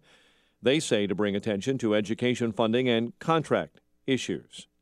And several animal shelters across Chicago now say they're seeing a resurgence of that highly contagious canine flu, and the numbers are going up. 150 dogs so far. Paws says they treated 350 dogs during last year's outbreak. Chicago sports, NBA, Knicks over the Bulls, 115-107. The news service of the Foundation for a Better Life. Mr. Rogers passed along friendship, hoping we would too. Friendship. Pass it on from the Foundation for a Better Life at values.com.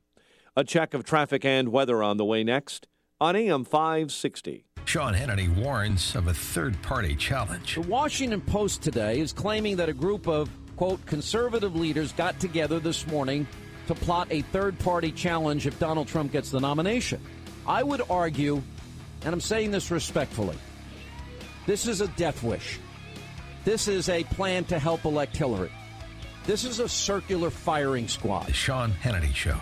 Afternoons at 2, right before Joe Walsh at 5 on AM 560. The Answer. Here Maps. Hit the open road with free offline turn-by-turn guidance that works anywhere.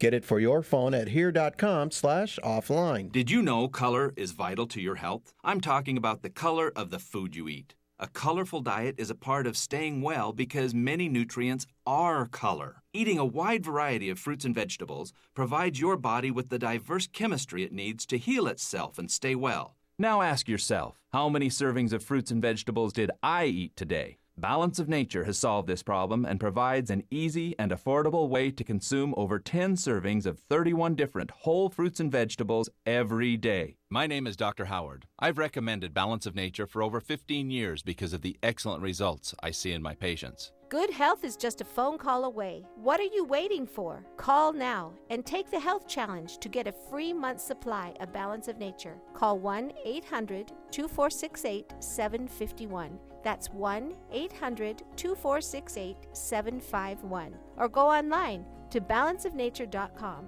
Use promo code CHICAGO. Business moves at the speed of trust. Trust in your product, and just as imperative, trust in those that represent your business.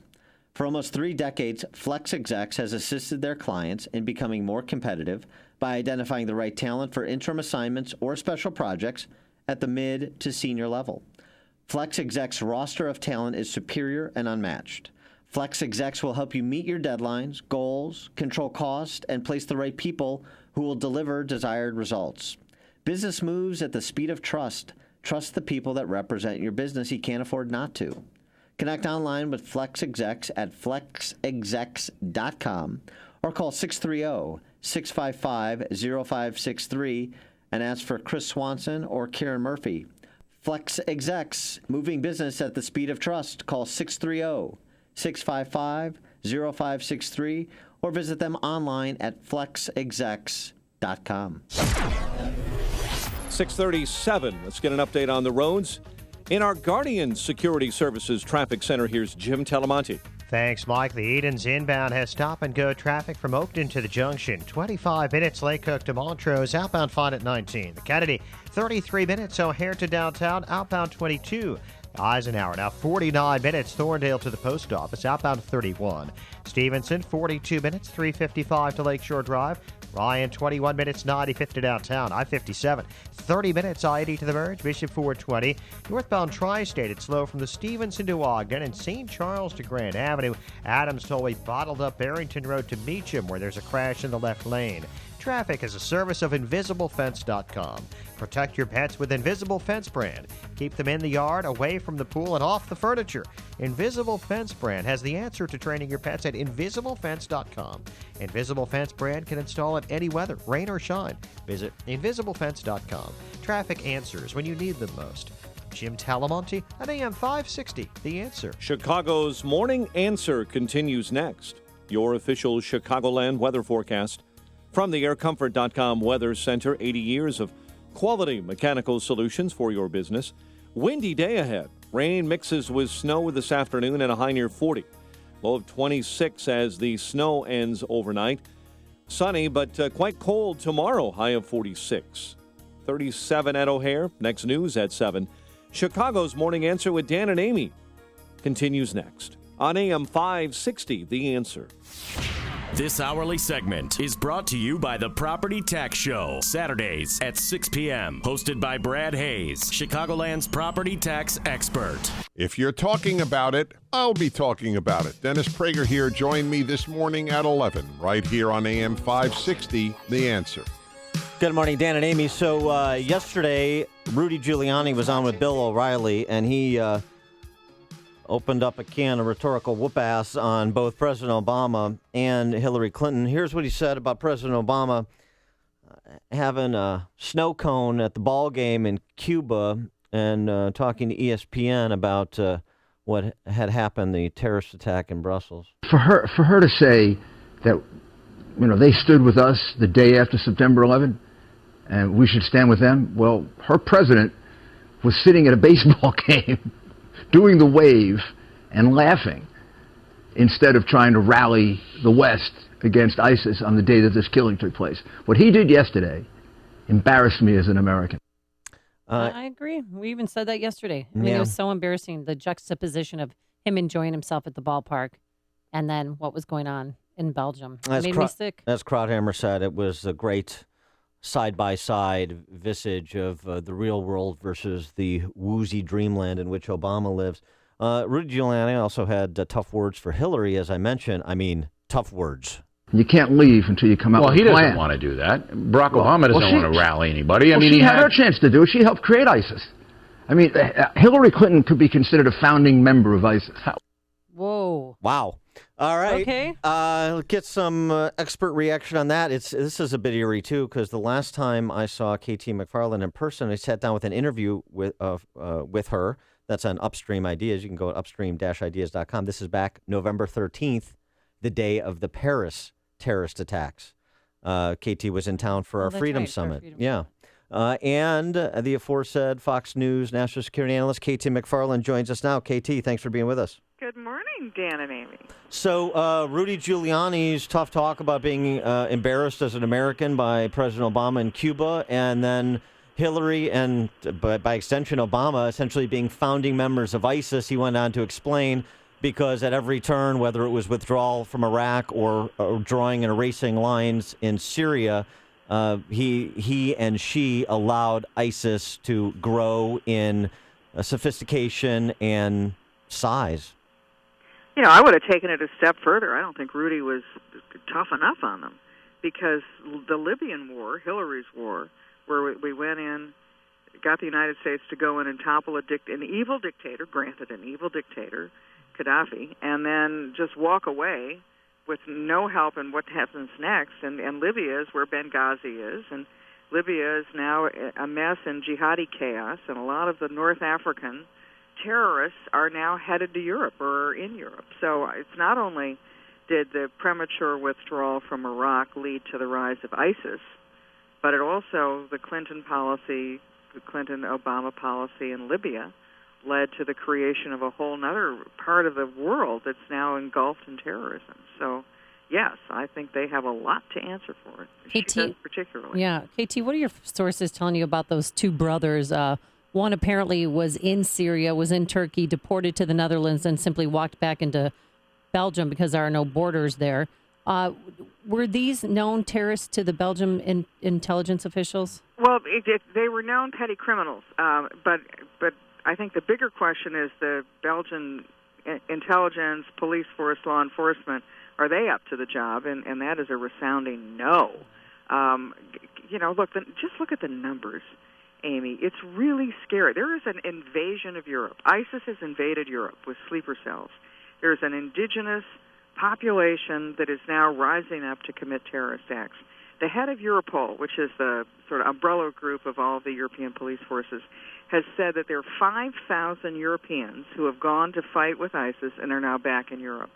In addition to that, they estimate that there are at least 500 trained ISIS sleeper cell organizers, like one of the guys, like the guy who probably did the bomb that detonated at the airport in Brussels, if not the other bombs in the subways. So, in other words, 500 who really know what they're doing. 5,000 who are experienced, but 500 who really know what they're doing. And they have spread all through Europe, and they have overwhelmed the local police forces and overwhelmed the ability of the individual European governments to deal with, and there is no collective effort to deal with this kind of an invasion. So I think if you look at Paris, if you look at the Charlie Hebdo killings, if you look at the Brussels attacks, maybe let's assume there were 20 bad guys involved.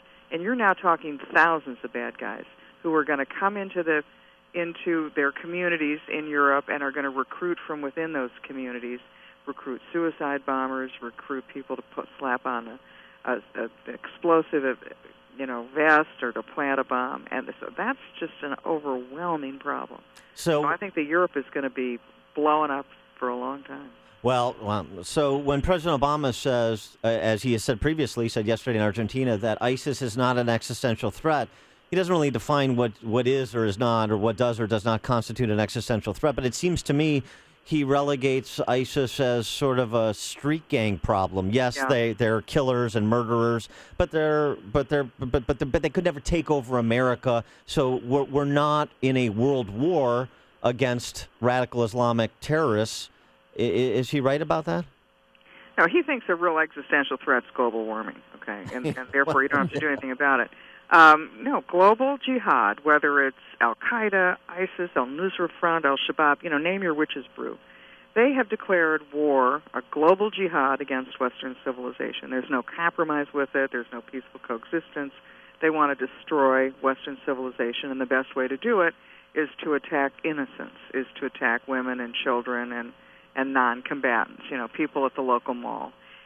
The worry to me of what I now see happening in Europe, which is a guerrilla warfare throughout the nations of Europe, is that any of those people who have a European passport, who may be part of whatever this guerrilla operation is, unless they have already been flagged by intelligence. And remember, these guys were not flagged by intelligence as possible terrorists, the ones in Brussels. Those guys can just get on a plane, come to America, don't even need a visa. You get the visa waiver system.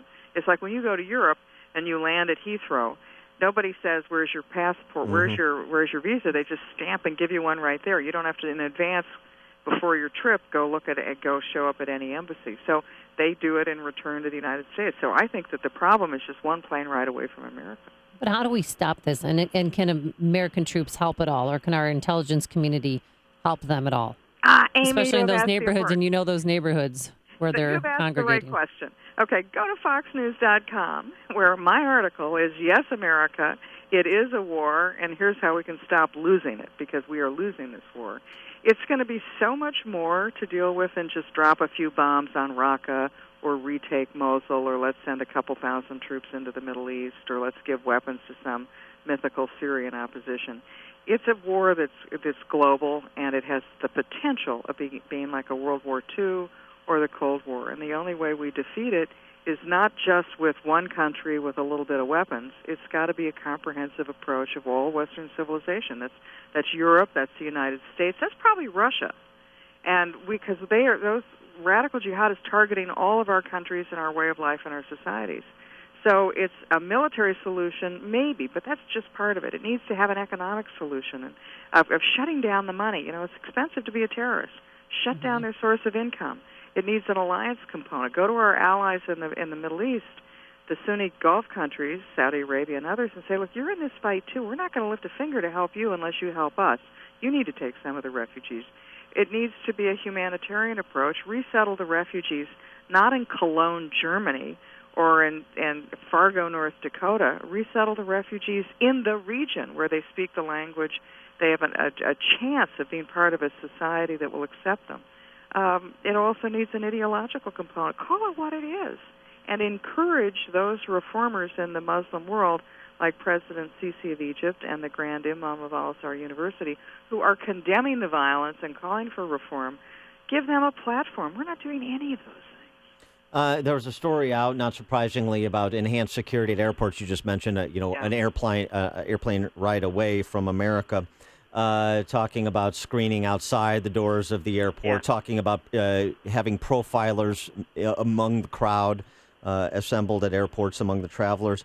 Once upon a time, a senator from New York said, I think everyone recognizes we have to tighten security. We have to do whatever it takes to keep our people safe. She was asked, including profiling. I think we have to do whatever it takes. That senator from New York was Hillary Clinton, singing a different tune these days, at least at present. But I wonder if what was suggested by Ted Cruz, to some extent what was suggested by Donald Trump, if that also has a place in being more proactive in rooting out Islamic terror, specifically the idea of if we identify a neighborhood that is a locus of terrorist activity, suspected terrorist activity, then more police resources should be devoted to surveilling those areas. Well, in security in the homeland, I think that Trump actually has a really big point where he's pointed out immigration. And he was talking, at least initially, about the southern border, the open border with Mexico. But it's an the whole radical jihad thing is an immigration problem. I mean, in Europe, for example, that's why they've got the problem. They have immigrants that they haven't vetted. They have immigrants and refugees that are not assimilating. And it becomes, as you just said, there are these neighborhoods in different cities where it festers. Now, in the United States, we have the Syrian resettlement program to resettle Syrian refugees, 99% of whom are probably really good guys. But ISIS has already said, look, we're putting bad guys in the mix. The head of the FBI says, we can't vet these people. They don't have paperwork. Their names are spelled differently. As you translate from Arabic into English, we miss them on computers. And so our ability we're now taking in people who might have, wolves in sheep's clothing. So it is an immigration issue. I mean, for example, Dan, I went and looked online at the application for a spousal visa. Oh, yeah. This is like the wife of the San Bernardino killer. Right. You know what the questions are? Are you a terrorist? Do you know any terrorists? She came through here, Chicago. She came through our customs. And I believe she answered no to that question. Yeah, she did put no. Yeah. Yeah, or do you have any special expertise in chemical, biological, or nuclear weapons? She put not yet. Working on it. An apprentice. Oh, it's sad. So, we laugh so we don't cry. We laugh, but but that's our visas. It's a joke. Shut down that building and do a top-to-bottom audit. Nobody comes into the United States from that part of the world unless we have a system of vetting and that we can be relying on. And let's maybe at least change the questions on the visa application from "Are you a terrorist?" She is KT McFarland, Fox News national security analyst. A lot of what we talked about back in November is applicable in real time. You can check out our interview at upstream-ideas.com. KT, thanks as always for joining us. Appreciate it. Thanks, Amy. Thanks, Dan. And she joined us on our turnkey.pro answer line. Listen to Dan and Amy on your smartphone. Download the AM 560 mobile app today at 560theanswer.com/mobile. Coming up next, another university to scratch off the list. This one involves a presidential candidate and quote-unquote emergency counseling. You'll love it. But first, here's your forecast. If you like rain, you'll like today. But it might be mixing with some snow later in this afternoon as the temperatures fall into the 30s overnight. Into the 20s we go. Haven't been there in a while. And Friday looks great. Mostly sunny skies, a high of 46. To the roadways we go. Here's Jim Talamonte. Amy and Dan, it's soggy on the inbound Eisenhower with delays from Manheim to Independence. 54 minutes, Thorndale to downtown. 41 from Manheim. Outbound, it's 39 minutes to Thorndale. Edens runs 27 minutes. Lake Cook to Montrose, outbound 21. The Kennedy, 33 minutes. O'Hare to downtown, outbound 30. Stevenson now at 55 minutes. 3:55 to Lakeshore Drive. 30 from the Tri-State. Outbound, there's a 5-minute delay. Pulaski to Central. Ryan, 25 minutes. 95th to downtown. Northbound Tri-State, slow 87th to the Mylong Bridge. And also heavy up around 290. Delays from Roosevelt to around Grand Avenue. Eastbound Adams Tollway, stop and go Barrington Road to Meacham with a crash in the left lane. I'm Jim Talamonte, the Guardian Security Services Traffic Center. I'm Lou Dobbs. Investors remain cautious. The sale of oil and gas leases losing some of their luster. Starbucks is expanding its rewards program, and we're awaiting the weekly jobless numbers. Those stories next. Tax problems? They only get worse if you don't do anything. Are you an individual or business that owes at least $10,000 in back taxes or have years of unfiled tax returns? Don't risk garnishments or levies on your wages, bank accounts, or accounts receivable. Call Rapid Resolution Tax Group now. They're Better Business Bureau A+ rated and accredited. Tax attorneys, enrolled agents, tax professionals, and they guarantee same-day contact with the IRS. No tax problem is too big. They've helped many people just like you with their tax problems. Pick up the phone and call 800-601-2929 now. If you qualify, Rapid Resolution Tax Group can settle your tax debt for less, remove penalties and fees, stop garnishments and levies. You may even qualify for the IRS Fresh Start Initiative. You do have rights as an American. Don't let your tax problems get worse. Call Rapid Resolution Tax Group for a free consultation at 800-601-2929. That's 800-601-2929. Call now.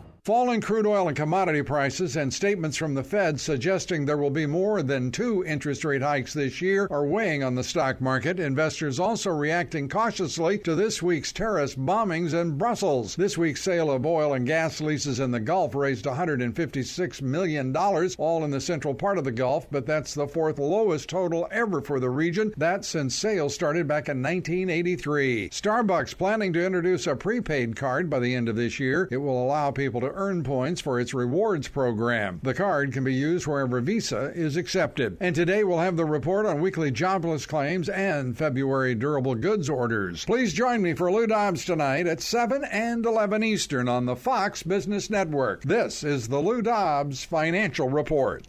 On AM 560 The Answer, we talk about the important issues that affect your world. Things like the economy, education, and foreign policy. There's always so much going on in the news that we don't always have the time to drill down and talk about the big ideas behind the big issues. That's where Upstream Ideas comes in. Upstream Ideas, online at upstream-ideas.com, in partnership with the Illinois Policy Institute, provides the kind of information that informs the policy discussions happening here on AM 560. At Upstream Ideas, you'll broaden the debate, move beyond partisan assumptions, and challenge accepted orthodoxies. In other words, Upstream Ideas goes against the current and thinks upstream. Go online now to upstream-ideas.com. That's upstream-ideas.com. You'll be armed with new information and fresh perspectives to spur you on to make the state of Illinois and the United States of America a bit more free, a bit more just, and a bit more civilized. upstream-ideas.com.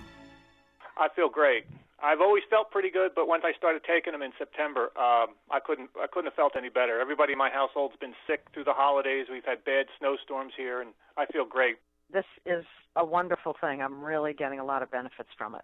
I'm 70 years old. I'm going to be 71 in April, and I just feel generally much better. I would also say there have been all kinds of colds and flu around me, and I haven't caught any of them. I have arthritis, and that has not been as much as it used to be by a long shot. So it's touched me in many areas. Good health is just a phone call away. What are you waiting for? Call now and take the health challenge to get a free month's supply of Balance of Nature. Call 1-800-2468-751. That's 1-800-2468-751. Or go online to balanceofnature.com. Use promo code CHICAGO Now, more than ever, choosing a real estate agent to sell your home is one of the most important decisions you can make. I'm Ed Lukasik Jr., owner of RE/MAX Professionals. I know what it takes to sell your home. The Wall Street Journal ranked Ed at 88th in the entire country for closed listings. I know that there's no gimmick to selling your home, just a strategic marketing plan and the confidence needed to make your transaction successful. Chicago Agent Magazine recognized Ed as the #1 rank in Will County. You can hire anybody to list your house, but you'll need the local market knowledge that I have to sell it. When Ed saw market trends change, he was ready and promptly received a RE/MAX of Northern Illinois Trendsetter Award. Sure, it takes awards, but it also takes a lot of effort. So why would you try to sell your home with a we'll sell your house or buy it from you kind of agent? If an agent has to promise to buy your listing, then something's seriously wrong. Call Ed Lukasik Jr. of RE/MAX Professionals, 630-679-5454. That's 630-679-5454. Sell your house with the professionals, RE/MAX Professionals. America has a serious narcotics problem. 90% of the world's narcotics are taken by Americans. They have a place, but when you're dealing with chronic pain, pain that doesn't go away or which frequently returns, there is a better way. You're masking the pain. We help you find and deal with the source of the chronic pain to get real relief. This is Ken Candido of Chicago Anesthesia Pain Specialists. We're serious players in pain. Our team are national leaders and we're educators in the treatment of pain. We will work with you to diminish or eliminate your pain and help you get your life back. Contact us, we will help you. You don't have to live with chronic pain. We treat all pain. We don't mask it with painkillers and narcotics that are not good for you and which can be addictive. I have a simple message for you. If you or someone you love or someone you know has chronic pain, contact us. Treating chronic pain issues is what we do. We can make it better. Get an appointment and let's talk. mypainchicago.com, mypainchicago.com. All the info is available at mypainchicago.com. Let's make you pain-free. The following is a paid political announcement. When did Republicans lose their backbone, their guts, their conviction? Some will say they stood up to Obama. That's easy. But who stood up to their own party? That's Marlin Stutzman. Marlin said no to the establishment by voting against John Boehner. And he fought sweetheart deals on both sides by voting against the omnibus. Because politicians refuse to get it done, Marlin authored the only conservative budget that actually balances. And to keep the Washington crowd from getting cozy, Marlin is fighting for term limits to toss the career politicians out. It's not good enough to just vote for candidates who say they're conservative. We need leaders who have the guts to act like one. Marlin knows when Republicans bend, America breaks. Stand strong, Marlin. Conservative Marlin Stutzman for Senate. I'm Marlin Stutzman, and I approve this message. Paid for by Stutzman for Senate. WIND Chicago News Time, 7 o'clock.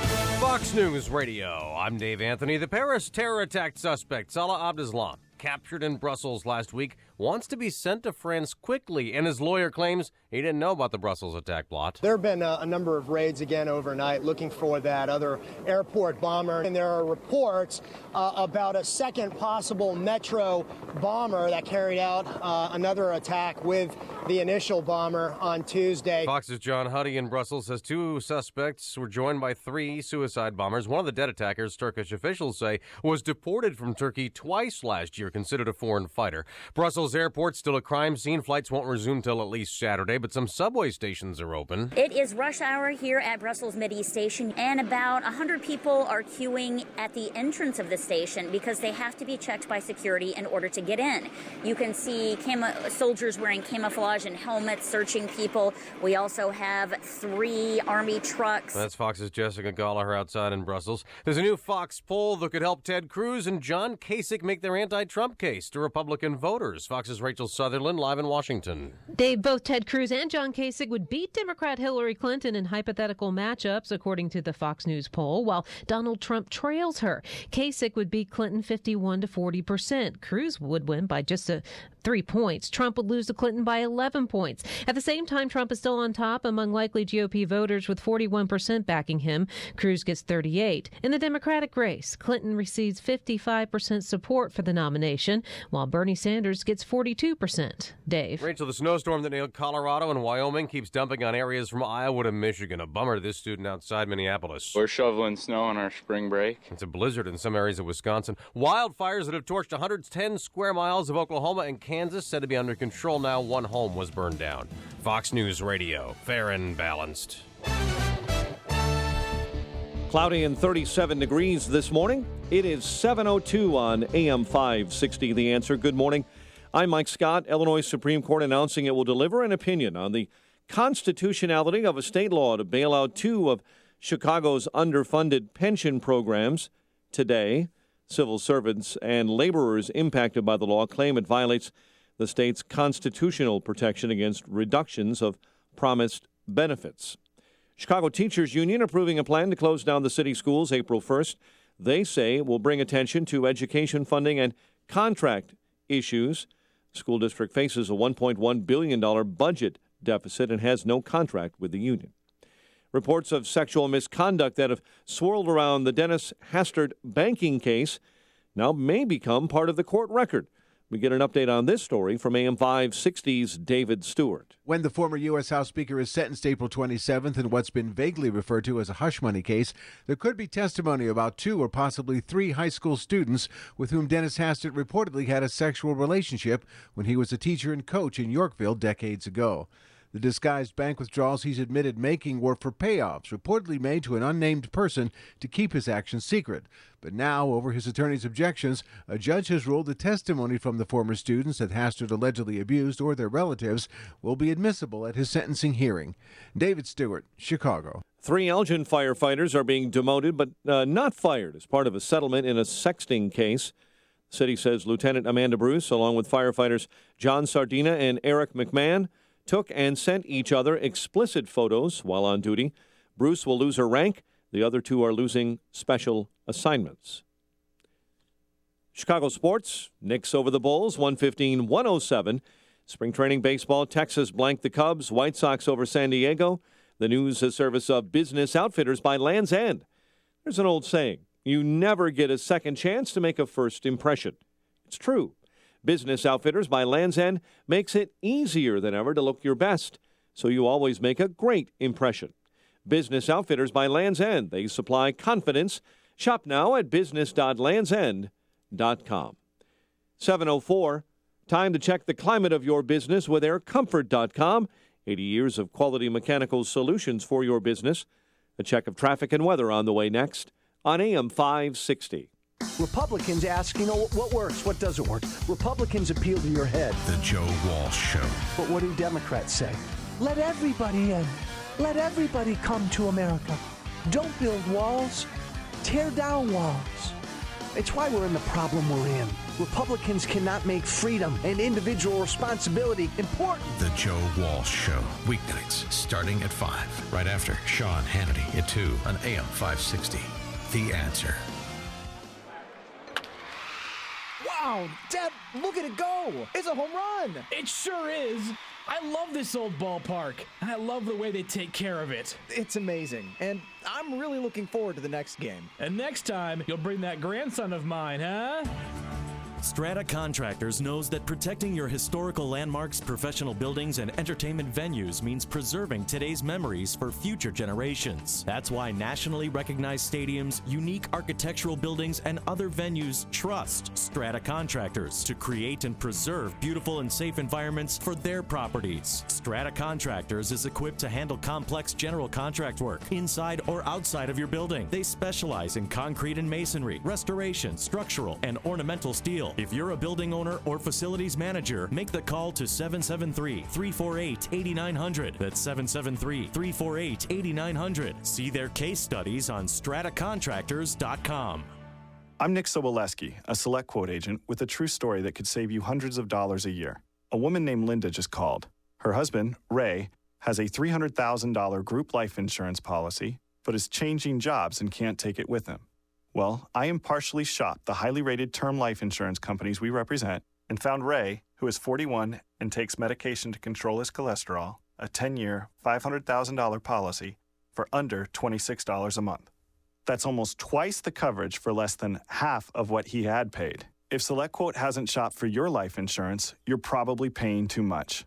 For your free quote, call 1-800-467-5125. That's 1-800-467-5125. 1-800-467-5125. or go to SelectQuote.com. We shop, you save. Get full details on the example policy at SelectQuote.com/commercials. Your price can vary depending on your health, insurance company, and other factors not available in all states. 7:07 in our Guardian Security Services Traffic Center. Here is Jim Talamonte. Thanks, Michael. The rain is not helping the commute on the inbound Eisenhower. It's really slow going from Mannheim to Sacramento. It's an hour and 5 minutes. Thorndale to downtown, 52 minutes from Mannheim. Outbound 43 minutes to Thorndale. Edens is 27 minutes. Lake Cook to Montrose, outbound 22. The Kennedy, 34 minutes. O'Hare to downtown, 18 from Montrose, 11 in the Express. Outbound 30 minutes, downtown to O'Hare. Stevenson, 55 minutes, 355 to Lakeshore Drive, 30 from the Tri-State. Outbound 39 minutes to 355. Ryan, 25 minutes, 95th to downtown. Northbound Tri-State delays are from 95th to Ogden and from the Eisenhower to the Bensonville Bridge. Adams Tollway stop and go Bartlett 53. Reagan Tollway heavy around Eola, Veterans Memorial. Slow 75th to Reagan Tollway and Roosevelt to North Avenue. Traffic answers when you need them most. I'm Jim Talamonte on AM 560, The Answer. Chicago's Morning Answer continues next. Your official Chicagoland weather forecast from the aircomfort.com Weather Center. 80 years of quality mechanical solutions for your business. Here's our meteorologist, Kevin Snyder. 2-day periods of rain mixing with snow with little or no accumulation. Breezy for the afternoon, high 40. Snow ending this evening with little or no accumulation, then turning out clear and cold later tonight with a low of 26. I'm Kevin Snyder on AM 560, The Answer. 37 at O'Hare, 40 along the lakefront. Next news coming up at 7:30. Chicago's Morning Answer with Dan and Amy continues next on AM 560, The Answer. This hourly segment is brought to you by Get Down to Business with Shalom Klein, powered by Tandem HR and sponsored by Everett College Funding. Heard Sunday evenings at 6. Good morning. Welcome to your Thursday morning briefing. Here's what you need to know to start your day. Groups like ISIL can't destroy us. They can't defeat us. They don't produce anything. They're not an existential threat to us. Her president was sitting at a baseball game doing the wave and laughing instead of trying to rally the West against ISIS on the day that this killing took place. What he did yesterday embarrassed me as an American. That wasn't a mistake. That wasn't weakness. That was policy. His going to the ballpark and his spending less than a minute commenting on the attack.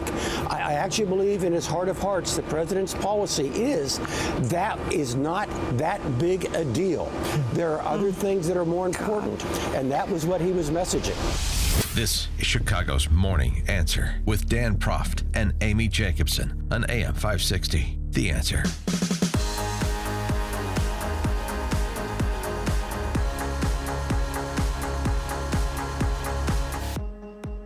Good morning, Dan and Amy. So, Amy, yesterday, House Speaker Paul Ryan decided to weigh in on the tone of our political culture. He kind of did a bit of an impersonation of Obama's no red state, no blue state speech, which was kind of insufferable. Here's a little taste. Personalities come and go, but principles endure. Ideas endure, ready to inspire generations yet to be born. That's the thing about politics. We think of politics in terms of this vote or this election, but it can be so much more than that. Politics can be a battle of ideas, not a battle of insults. It can be about solutions. It can be about making a difference. It can be about always striving to do better. That's what it can be, and that's what it should be. This is the system our founders envisioned. It's messy. It's complicated. It is infuriating at times, but it's a beautiful thing too. And in response, Donald Trump tweeted a picture with Heidi Cruz juxtaposed next to Melania. Yeah, I saw that. The images are worth 1,000 words as he and Ted Cruz continue a pillow fight over their wives. So I'm not sure that registered with the two leading contenders for the Republican nomination. I don't think that they were listening, Dan. But along the lines of, Ted Cruz and Donald Trump, what they do agree on is patrolling American Muslim neighborhoods that might be having some, hot spots or activity. President Obama, while he was in Argentina, after he tango danced, by the way, went up to the lectern and hit home and tried to let people know that, Republicans, what they're saying is very dangerous. As far as the notion of having surveillance of neighborhoods where Muslims are present, I just left a country that engages in that kind of neighborhood surveillance, which, by the way, the father of Senator Cruz escaped for America, the land of the free. The notion that we would start down that slippery slope makes absolutely no sense. It's contrary to who we are. And it's not going to help us defeat ISIL. But I wonder if he brought that up with his good buddy comrade Raul when he was in Cuba enjoying a dog and a beer at the ball game. Yeah. The issue is not how he describes it, or the proposal. The suggestion is not as how he describes it and how the left is describing it. It is a suggestion that there would be actionable information that would generate enhanced law enforcement intervention in a particular neighborhood or with a particular group. I mean, we think about this in Belgium, in Molenbeek. What do we know about that? We know that the flat in which the Paris attacker was arrested on Friday was located next door to the flat in which was essentially an armory for terrorists. Mm-hmm. That this is where guns came from that were used in the attack on that Jewish museum 2 years earlier in 2014. Yep. Also bomb-making material, 33 pounds of it. Most of it was used in the Paris attack and in the Belgium attack. But who's watching it? Because according to the Belgium government, they are supposed to be, they have a right to go into rented apartments and flats, and they never bothered to do that. Well, so the issue becomes, in a situation like that, mm-hmm. where you have an indication that a building, a neighborhood is a hotbed or a locus of some suspected terrorist activity, and it's not just willy-nilly because Muslims live there, no, but because there is an indication, there is an evidentiary reason to believe that terrorist activity may be occurring in a particular locale, you would not bring enhanced surveillance? I think you would. And so I think President Obama is purposely misstating the idea that was advanced by Ted Cruz and seconded by Rahm Emanuel. But I also want to go back to Paul Ryan here. Mm-hmm. Because, I mean, boy, oh boy. People with different ideas, they're not traitors, they're not our enemies, they're our neighbors, they're our coworkers, they're our fellow citizens. We all know someone who we love, who disagrees with us politically or who votes differently. But in a confident America, and this was the theme, in a confident America, we're not afraid to disagree with each other. You know, we can disagree without being disagreeable, and all of the fortune cookie bromides that are offered by politicians. I mean, does this resonate with you at all? 312-642-5600, turnkey.pro answer line.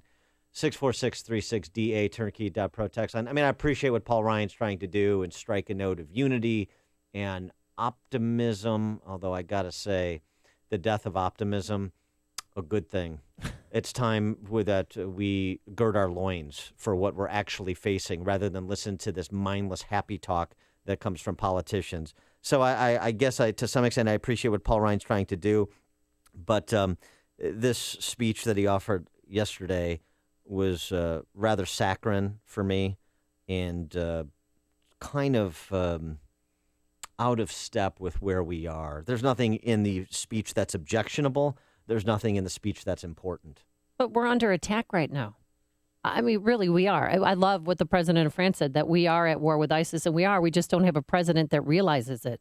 And Donald Trump and Ted Cruz, who I think Paul Ryan was, trying to speak to, I don't even think that they know that he spoke yesterday, because Donald Trump took the neighborhood surveillance one step further. And yesterday he said, we should nuke ISIS. ISIS is an enemy. I don't rule out anything. I would say definitely nuclear weapons are a last resort. But he wants it as a resort. I mean, obviously the last resort. But he was talking tough. Here's something else that Paul Ryan could have said. Yes. And to some of the economic security concerns that people face, because this has been one of the deep conversations as well. And also, rather than kind of preaching about how we should behave, what about challenging Americans for the cultural fights they have not taken up, for what has become of America, both in terms of the tone and tenor of our politics, as well as the nature of our civic institutions. And the reason I say that is because Mark J. Perry, friend of the show, he writes the Carpe Diem blog for the American Enterprise Institute, had a very good post yesterday. The data point that everybody's talking to in this campaign cycle about declining median household income, right? And middle income earners have seen their real household income decline in the last 15 years. Yep, it's real. It's happening. There's no question about it. In 1999, $57,843 to below $54,000 in each of the last 5 years. That's a meaningful difference. That's significant. But here's something else to that. You know what's happened during that 15-year period as well? What? Households with no earners have increased, and households with 2 or more earners have decreased. So, for example, the U.S. share of households with no earners was fewer than 20% in 1980. Fast forward 25 years, it was 24%. Well, that's a substantial increase. At the same time, a significant decrease in the share of U.S. households with 2 or more earners. It was above 45% of all households in 99. It is fewer than 40% in each of the last 5 years, starting in 2010. That actually turns out, if you do the regression modeling, which Mark Perry did, to explain 90% of the decline in the median household since 1999. So perhaps we need to have a conversation about people who are not working, and also about households that are not two-parent households with the kids anymore, about single-parent households. We need to have a conversation about that. The changing of the American household and what that implicates. This is not ascribing blame to anyone, but it's saying, you want to never live in poverty? Get a high school diploma. Don't commit a crime. Get married before you have kids. 99% chance of not living in poverty. If you accomplish those 3 things. Those are your own 3 rules that you've figured out. And you also you look at the median household income of married couples compared to unmarried couples. There's a great disparity. Marriage is stabilizing. Charles Murray wrote a whole book about this, and it's worth reading. But this is stabilizing. That nuclear family, it turns out that's a stabilizing institution in America. So as much as we want to talk about government or academia or media, maybe there should be included in that conversation about the family and the choices that people make and what those choices bring. But I don't hear that from politicians, because everybody wants to say it's the other guy's fault. Nobody wants to hold a mirror up to America and say, what about the choices that some people are making? And what about holding people responsible for the choices they make so that we incentivize good behavior we would like to see more of, and we disincentivize behavior we would like to see less of? Just a thought. Let me take some calls. John in Arlington Heights here on Chicago's Morning Answer. Yeah, this is John. How are you guys this morning? Good. Good. I just want to make a comment about Paul Ryan and the way he spoke about politics and so forth. It's not like that, or it doesn't seem to be like that anymore. That's an idealism that he's talking about. I would describe it as more of a fight right now between the different factions, and everybody wants to smile at everybody. That really isn't what's happening when protest groups are assaulting people and Ferguson is burning and bombers are exploding bombs at marathons, etc. Is that what he's talking about when people just sit down and smile at each other? The only people that matter anymore are the people that will fight. That's why people recognize that Trump has, there's some hope in Trump, whether he's the most brilliant guy as you, Dan. I don't think so. But people that will fight are the ones that matter. And Paul Ryan doesn't have a clue as to what he's talking about. Thanks for the call, John. That's why I said mindless happy talk. It has no currency. It deserves none at present. I agree with that, John. Phil in Schaumburg. Hey, guys, how are you? Hey, Phil. I just think it's elitism. It is constant elitism. And I'm going to include you guys in this, and I'm sorry to do this to you. Well, not really sorry to do it to you, but I accept your apology. It's elitism. You're not going to be affected by a terrorist attack. You're not going to be True. affected by the gun violence. Anytime there's a tax or a fee, it's regressive. It hurts the peasants. And unfortunately, we've now got the majority of folks who go to work every day, regardless of what their work is, other than elected officials, media members, professional athletes, and entertainers. They're the ones taking the brunt of that. These guys, President Obama is never going to be hurt by a terrorist attack. Paul Ryan's never going to be by a terrorist attack. Here's a poll I'd love to see. Does anyone think there's a difference between Paul Ryan and Barack Obama? Thanks for the call, Phil. You've made the switch, and it feels so good. You've switched to Chicago's Morning Answer on AM 560. The Answer. Your phone calls coming up, 312-642-5600. Today, it's going to be windy, and that rain might turn into snow by this late afternoon, early this evening as the temperature falls into the 30s. Tonight into the 20s. We haven't been there in a while. And for Friday, it's a gorgeous day, mostly sunny. Enjoy it. A high of 46. Travel times, here's Jim Telemonte. Thanks, Amy. At O'Hare, the fog is resulting in some flight delays. The Edens has slow traffic from Pratt to the Junction. It's 27 minutes Lake Hook to Montrose and outbound 22. The Kennedy, 45 minutes. O'Hare to downtown, outbound 35. The Eisenhower, an hour and 5 minutes. Thorndale to the post office, 52 minutes from Mannheim. Outbound 43 to Thorndale. Stevenson, an hour and 5 minutes. 355 to Lakeshore Drive, outbound 39 minutes. Ryan is 25 minutes, 95th to downtown. Lakeshore Drive, southbound slow Foster to the Oak Street curve. Northbound from the Stevenson to Roosevelt. Northbound Tri-State slow in pockets from 95th up to North Avenue. Adams Tollway stop and go 59 to 53. Veterans Memorial slow Boughton to the Reagan Tollway and Roosevelt to North Avenue. I'm Jim Talamonte, the Guardian Security Services Traffic Center. Hi, I'm Lex Howard, CEO of Balance of Nature. I occasionally take new customer calls, and often people tell me that they have been hearing our advertisements for years. What are you waiting for? Start now and begin experiencing the benefits of Balance of Nature in your life.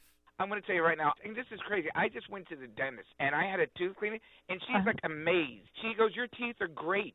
She goes, I don't even need to be doing this work. And, you know, and health-wise, heart-wise, stamina-wise, it's unbelievable. I just adore your products. I wish I could talk to everybody individually, give them my phone number and say, if you don't believe me, call me up. I'll tell you. It's the best thing you ever did in your life. Good health is just a phone call away. What are you waiting for? Call now and take the health challenge to get a free month's supply of Balance of Nature. Call 1-800-2468-751. That's 1-800-2468-751. Or go online to balanceofnature.com. Use promo code Chicago. No matter what type of business you're in, having a strong business banking partnership can help your bottom line. I'm Jeff Boundy, president of Cornerstone National Bank and Trust Company. We strongly believe that trust, service, and relationship are the cornerstone of a successful business banking partnership. Customers like Robert Weissite of Robert C. Weissite Company agree. I appreciate the depth of experience my Cornerstone banker brings to the table. Last June, we located a building we wanted to buy for expansion. My Cornerstone banker walked me through everything I could expect to face in advance, from the letter of intent all the way through the day of closing. It went very smooth and predictably and with low stress. He had been through this type of transaction many times, and his years of experience helped me make my purchasing experience predictable, efficient, and successful. Thanks, Bob. Please visit cornerstonenb.com, or I invite you to give me a call at 847-654-3000 to explore a business banking partnership. Equal Opportunity Lender, member FDIC. Grandview Capital buys homes. If you have a home to sell and it has problems, we will make you a no-obligation cash offer and close fast. If your home is badly outdated, we will buy it. Water damage, mold, or junk up to the rafters, we will buy your home as is. If you have a home that is vacant or soon to be, and you want to avoid the exhausting and stressful ordeal of maintaining it, paying taxes on it, or attempting to sell it, let Grandview buy your home today. We'll give you a fair offer with no obligation, pay you cash, and close on your timetable. Leave the stress and the mess to us. To sell your distressed or vacant home quickly with no commissions and without repairs, call Grandview at 1-800-USA-HOMES. We will buy your home today. Call 1-800-USA-HOMES or visit gvcproperty.com. That's gvcproperty.com. Call the name you can trust, Grandview Capital. accredited by the Better Business Bureau. You want more than just the headlines? Find out what's going on and what it means with me, Dennis Prager, this morning at 11, right here on AM 560, The Answer. Dan and Amy talking about our political culture. Paul Ryan's speech yesterday. Text from 630. Yeah. Take it easy with the Bismarcky over there. Apparently, Ryan hasn't heard of the Hamilton-Burr duel. Yeah, part of this whole, disagree without being disagreeable and lamenting the political culture. I agree. There's juvenile aspects of it that are disquieting, but they're hearkening back to a world that never existed. Our genteel political culture. Go back and look at the political cartoons of the last 200 years. I used to get rough, or I felt bad for Jimmy Carter when they called him a peanut. Like, that is so cruel. How could they do that? Speaking of the Hamilton-Burr duel, I actually think we should go back to dueling. I like that. It's so clarifying. Right. Oh, two men. One-shot wonders. Yes, Who's exactly. going to fire first? Booyah. There were two politicians. Now there's one. Yeah. Kind of like your cage match. Two walk in, one walks out. Holly and Hudson, you're on Chicago's Morning Answer. Hello. Well, we're doomed whether terrorism makes it to America on a regular basis or not, because pride and patriotism has been replaced by guilt and shame. And I'll give you an example. Driving my daughter to school yesterday, she said, "Oh, I'm not looking forward to today because we're playing the privilege game." I said, "What's that?" She said, "Well, we all have to stand in a line in the room, and if you're a white male, you have to take 2 steps up. If your parents are still married, you have to take another step up."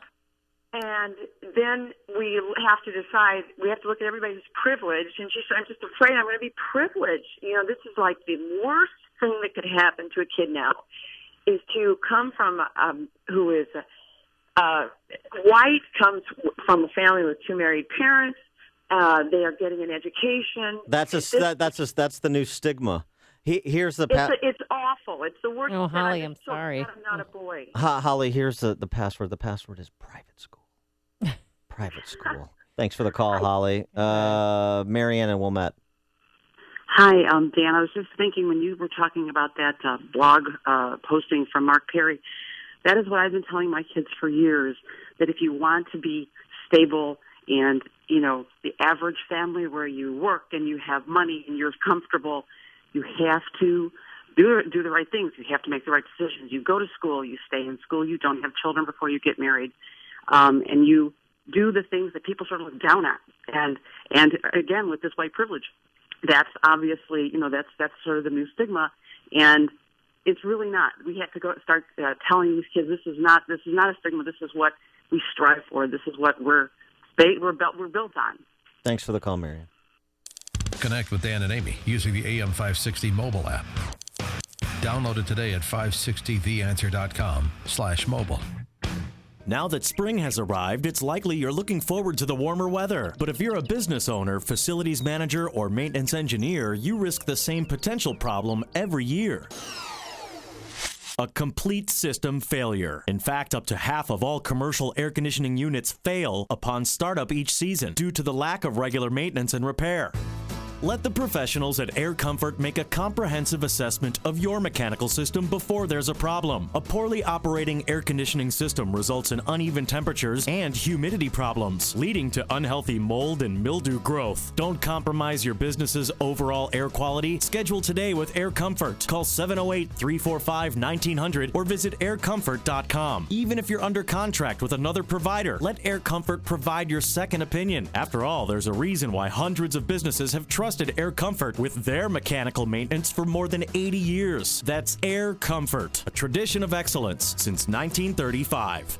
Before I met Dr. John, I was in constant back pain, an 8 or 9 out of 10, taking Vicodin every single day. So I went to an orthopedist, a neurologist, and even a pain management clinic. Then I went to see Dr. John, and he looked at my pain from a whole new perspective.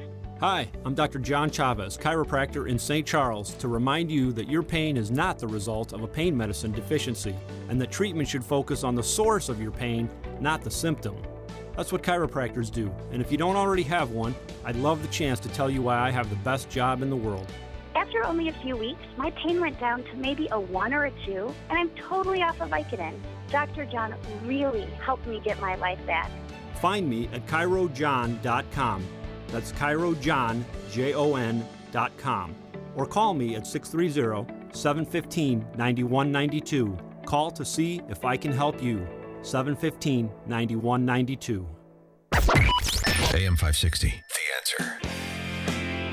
Coming up on Chicago's Morning Answer. How to improve intelligence in the fight against radical Islamic terror. We'll talk to Joshua Catz, former CIA operations officer, at 7:37. And the search continues for that Brussels bomber who survived. We'll have the latest. But first, we go into the newsroom. Here is Mike Scott.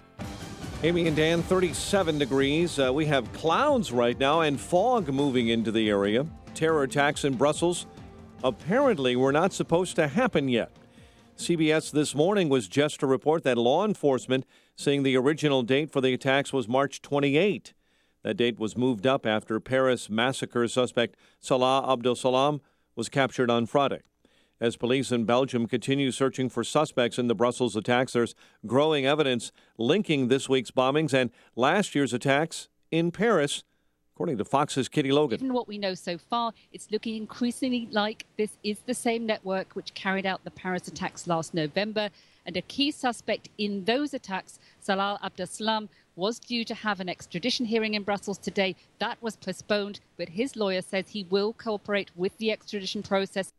Fox's Kitty Logan.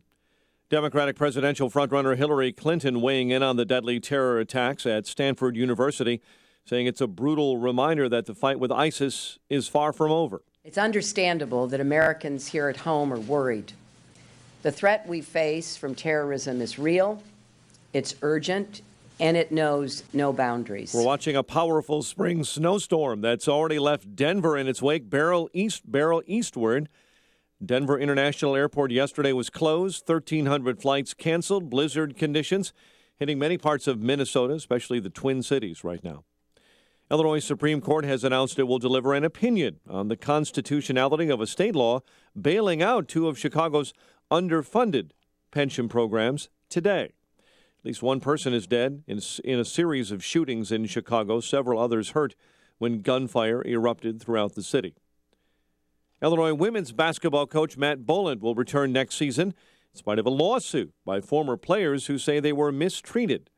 Athletic director Josh Whitman says Boland and his staff run that team with integrity. A law firm hired by the school concluded the players' allegations were unfounded. And the Illinois Association of Chiefs of Police have named Orland Park's Timothy McCarthy as the state's first Chief of the Year. The organization announcing the award on Tuesday. McCarthy has been a chief in that Chicago suburb since 1994.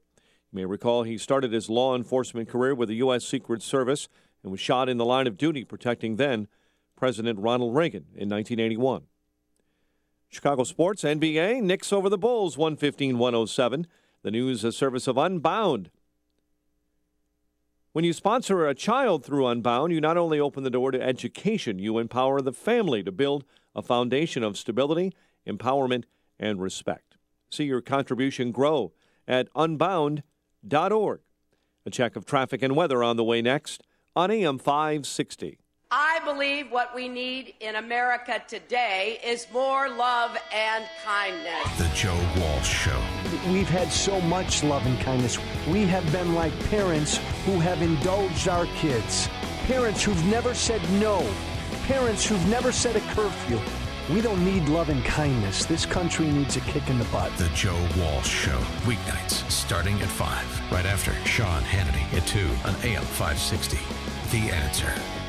Listen to AM 560 on your mobile device. Now available on iHeartRadio. Online at iHeartRadio.com. Do you have to worry about identity theft during tax season? Yes.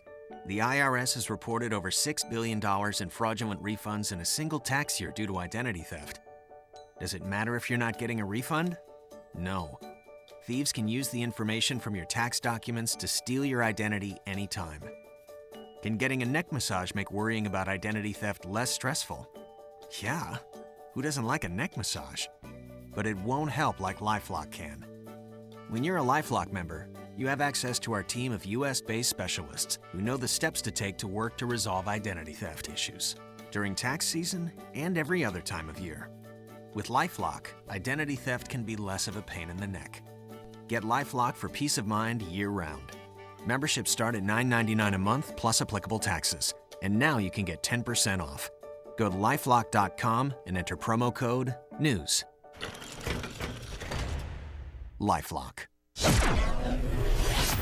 7:37. Let's get an update on the roads at our Guardian Security Services Traffic Center with Jim Talamonte. Thanks, Mike. The inbound Kennedy has delays from Cumberland to the Burn Circle, 50 minutes. O'Hare to downtown, 30 from Montrose, 25 in the Express, outbound 35 minutes to the airport.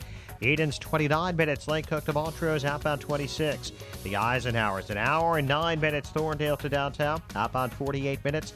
Stevenson, an hour and 15 minutes now, 355 to Lakeshore Drive, outbound 39 minutes. Orion, 30 minutes, 95th to the Loop. Northbound Tri-State slow from 95th all the way up to the Bensonville Bridge. Eastbound Adams Tollway jam, 59 to 53. Reagan Tollway heavy approaching the Ike Veterans Memorial. Slope out into the Reagan Tollway and from Army Trail to 290. Traffic as a service of Business Outfitters by Land's End. There's an old saying, you never get a second chance to make a first impression. It's true, Land's End makes it easier than ever to look your best and outfit your entire team, so you always make a great impression. Business Outfitters by Land's End. They supply confidence. Shop now at business.landsend.com. Traffic answers when you need them most. I'm Jim Talamonte on AM 560. The Answer. Chicago's Morning Answer continues next. Your official Chicagoland weather forecast from the aircomfort.com Weather Center. 80 years of quality mechanical solutions for your business. Windy today, rain turning into snow this afternoon and a high near 40. Little snow ends this evening, clearing with winds calming. Much colder, though, a high of 26. 38 with fog and rain at O'Hare. Next news coming up at 8. Chicago's Morning Answer with Dan and Amy continues next on AM 560, The Answer. This hourly segment is brought to you by the IRS Radio Hour with attorney Stephen Leahy every Sunday afternoon at 5 on AM 560, The Answer. Your money. Find out how to keep more of it and live debt-free. Tonight on The Dave Ramsey Show, starting at 7 on AM 560. The Answer. More cowbell. Dan and Amy, Michael Hayden, he is a former CIA director. He is a former NSA director. He had an interesting take on President Obama's very brief remarks about the terrorist attacks in Brussels, the radical Islamic terrorist attacks in Brussels from Cuba, and then, his taking time out from the seventh inning stretch to speak a little bit to Carl Ravitch and yesterday at ESPN about it as well. Yeah, and yesterday he had to take out, he spoke in Argentina right before he went to take tango lessons. No, I'm not kidding you. And he's on state TV there in Argentina doing tango. I'm glad dancing the tango. Excuse me. I'm glad he can just fit in his duties as commander in chief in between all of the fun excursions that he has going on. But here's Michael Hayden assessing President Obama's assessment of the radical Islamic terrorist threat. I'm going to say something that's going to sound pretty harsh, but I think it's true. That wasn't a mistake. That wasn't weakness. That was policy. His going to the ballpark and his spending less than a minute commenting on the attack. I actually believe in his heart of hearts the president's policy is not that big a deal. There are other things that are more important, and that was what he was messaging. I think Mika Brzezinski spoke for the nation when she sighed, oh, God. Oh, God, 9 more months. Let's get more expert insight onto the threat as well as reaction to what the president's had to say over the last couple of days. We're now joined by our friend Joshua Catz. Joshua Catz is the founder of the TerrorView app, and he's the managing partner with the NRA Group, a national security and intelligence expert. Previously, Joshua served as a senior policy advisor for counterterrorism to the chairman of the House Committee on Homeland Security. He is also a former CIA operations officer, intelligence officer. Joshua, thanks so much for joining us again. Appreciate it. Thanks for having me on, Dan and Amy. Good morning. And it seems like we're talking about this topic. It's been a string since I first started coming on your show about the president's reactions to very, very serious world events. So are you similarly disposed to former CIA Director Hayden in terms of President Obama just doesn't see this as a big deal? I think that Director Hayden is absolutely spot on. He's right. This is a policy. The policy from this administration is that there is really no such thing as radical Islam. We have seen from the lack of reaction out of the White House with a major bombing last week in Turkey that he totally dismissed that one as well. And so the spread of radical Islam throughout Europe, out NATO, right? So this is throughout NATO allies, targeting Westerners, targeting Americans, is something that the president just does not want to deal with. He hasn't wanted to deal with it, and he continues to not. So is there, when you think about Belgium authorities and their intelligence community there seems to be a battle tracking suspects electronically. What could we do, or should we help out as American citizens? Well, I think, Amy, that's a great question, because the focus is on electronic monitoring, and that's the wrong focus. That's what's getting everybody in trouble here. That's where part of Belgium's problem with their security services is that they have decimated the human intelligence and human policing of the radical community in their country. And you're not going to be able to thwart these attacks with just electronic surveillance. If that's all we're going to do, there are going to be a lot more bombings. You're an operations commander in the as an Army Ranger, CIA intelligence officer. Are we getting substantially better in terms of intelligence agencies communicating, assessing threats, interdicting threats before they metastasize into what we saw in Brussels 2 days ago? And what is the threat assessment of something like Brussels happening in America anytime?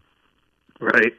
So the greatest thing about the location of the United States on the globe is we have huge boundaries, the Atlantic Ocean and the Pacific Ocean, which really help prevent some of the threats from reaching our shores. Because it's a lot easier when you're coming out of the Middle East, coming out of Syria and Iraq, to head into Western Europe. It's a little bit more difficult to get your operatives on a plane and to get your, the people who have long histories of illegal activity right into the United States. That's a little bit more challenging. It's not impossible, not nearly impossible, but it offers a little bit of a security buffer. And the Western European authorities don't have that buffer. And on top of that, they have, over the years, really decimated their intelligence services. So what we're seeing is we've seen with the arrest of Abdul Salam after 4 months, right? 4 months of living in the neighborhood he grew up in, after supporting the attacks in Paris, we finally saw an arrest there. And there's no reason we should believe that the Belgian authorities are going to wrap up or to arrest anybody who participated in this recent attack in Brussels anytime soon. Yeah, but where are we? Where are we in terms of prevention of what happened in Brussels? Well, we are doing. There's two aspects to this. One's a policy aspect, and the policy aspect is something that we've already talked about. The president is not doing nearly enough, not focusing enough on the policy. The men and women who are on the front lines of protecting America are doing the best job they possibly can.